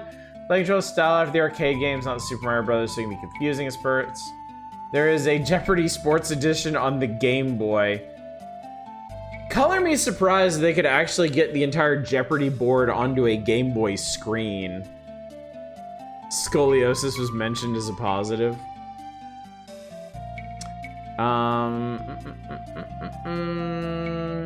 Challenging, easy to use. Super Game Boy is even better choice. Super NES version. Whoa, that's weird. Very challenging, easy to use with Super Game Boy. It's an even better choice than the Super NES version. And minus this game could be frustrating for some players. Most players. Basically all players, really. Super Battle Tank is another Gulf War simulator. Realistic graphics and feel, but you crank the speed up so high it seems unrealistically fast. Mobile enemy units disappear from the screen too quickly. Speeds seem unrealistically high for enemies, and their maneuverability seems too great. Not enough variety in the actual execution of the missions.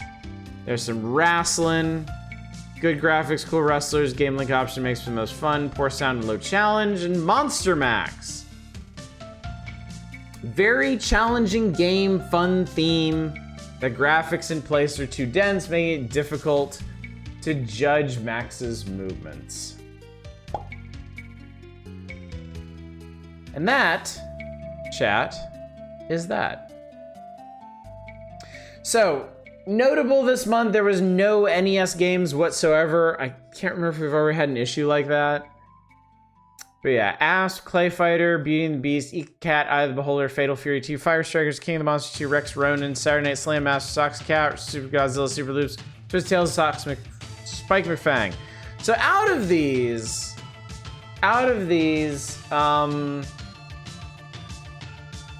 Twisted Tales,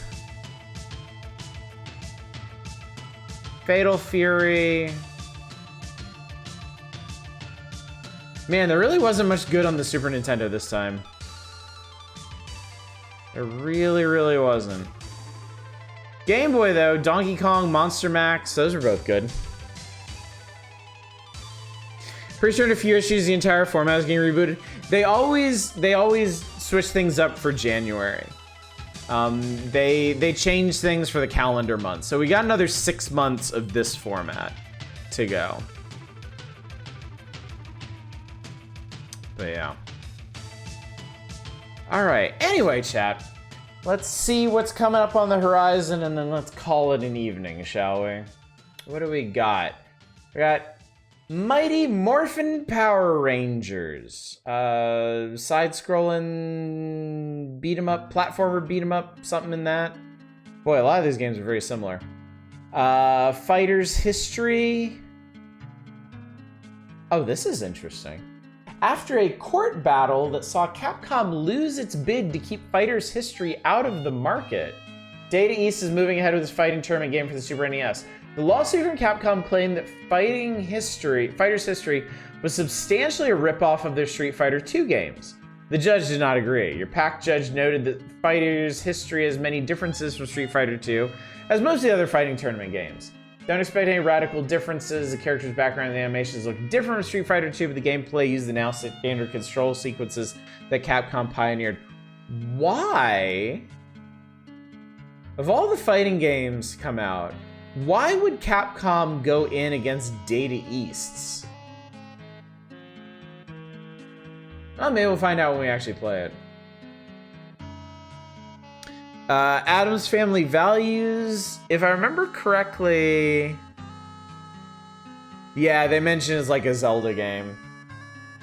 So Addams Family Values is the most Zelda-like of any of the Addams Family games, as far as I know. That'd be an easier win. Fighter's history is almost identical to Street Fighter 2, so blatant. Okay, I'm eager to see what this is actually like then. I am curious. Double Dragon 5, The Shadow Falls. I'm gonna level with you, chat. I didn't remember that there was a Double Dragon 4. Double Dragon 1 and 2 are great. Well, 1 is good, 2 is great, 3 is bad. I didn't know there was a 4. And then there's a 5, which is actually a fighting game and not a brawler. So we'll get to that at some point. The goddamn Lord of the Rings game is on the way. Jam it! God jam it, chat. Basketball may never be the same once Virgin's Jam It hits the streets. High stakes, trash talking brand of schoolyard ball. Oh, you playing for money. Okay. On Game Boy, they got Tarzan, Space Invaders, Disney's Jungle Book, yada yada yada. All right, let's do the quick rundown. Oh, I see some screenshots here. All right, World Wrestling Federation.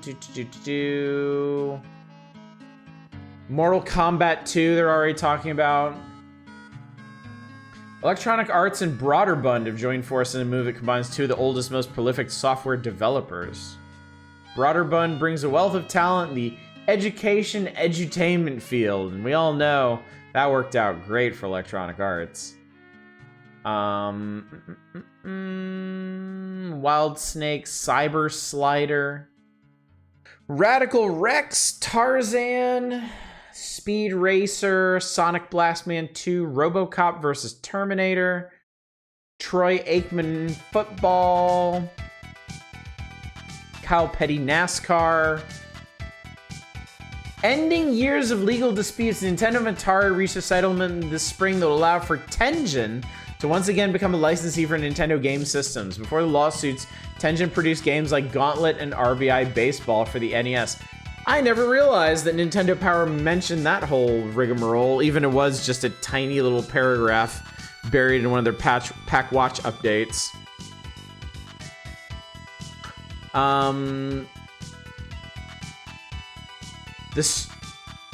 The Street Fighter 2 movie, Street Fighter The Battle for Shadowloo, is being filmed in exotic locales such as Australia and Thailand for an expected release during the holiday movie season this December.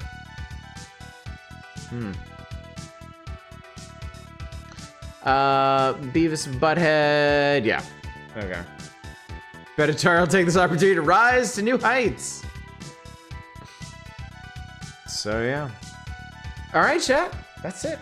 We did it. We survived June of 1994, and look at these magnificent. Oh, good. It's a Lester the Unlikely trading card. How unlikely. All right. So next issue. What do we got? Oh, it's more Street Fighter. It's just more Street Fighter. We just can't stop with the Street Fighters. We got Super Street Fighter 2 coming up. They're also going to start their Secret of Mana special. It's going to run for 3 months, and it's going to be a complete, full, 100% breakdown of the entire game, which is a really neat feature for me as a kid. Helped me get past some tough stuff and push through some parts that I had trouble with. Double Dragon 5 is already coming up next month. Okay, this is the big one. This is the notable one, chat. Breath of Fire is in the next issue. So, we need to have a serious heart-to-heart over what we're gonna do about Breath of Fire. Because I have never played Breath of Fire, ever. I don't think I've even experimented with it on emulator. So, remember Breath of Fire 1 being pretty generic? Give it a shot. It's only all right. All right. Well, we'll see. We'll see. Jungle Book is gonna be up. That's gonna be weird. Jungle Book on Super Nintendo and Tarzan on Game Boy. Also, Summer CES preview. As long as it's not in the Pack Watch section, this could be a gateway to a whole cornucopia of games. So yeah. And chat, all of this is happening on Saturday. Since we finished this issue, we'll just go ahead and launch into the next one on Saturday. And depending on how these games are organized, we may hit Breath of Fire that first evening. I don't know. Know almost nothing about the series other than seeing a friend play a bit of Breath of Fire 3. 3 is really cool. All right, that's it, chat.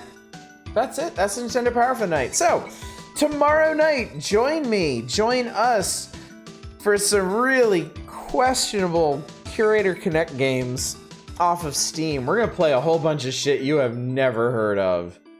And some of it might be cool, and a lot of it might be dreck. We will start up July Volume 62 in Nintendo Power on Saturday. Maybe we'll get to Breath of Fire that night, maybe we won't. We'll just have to see. No stream on Sunday, and then Monday we are starting in on roguelikes. New democratic playthroughs for a whole spate of roguelikes that I've been sitting on for entirely way too long. If only I could request the Peacekeepers again. It's right there in sight. Grabby hands. Nice try, friend. Nice try. All right, anyway, let's go find somebody to raid. Let us put a pin in this one, chat. Who's up? Well, it's Dama. Dama is the only one who's outlasted me this evening, and they are playing more UFO 50. So let's go hang out with them. Let's see how it's going, what they're doing, what it be, how it is. Anyway, gang, thank you so much for coming out tonight. Thank you for suffering through some pretty trash games tonight, I gotta say. We play bad games from time to time. Fairly often, in fact.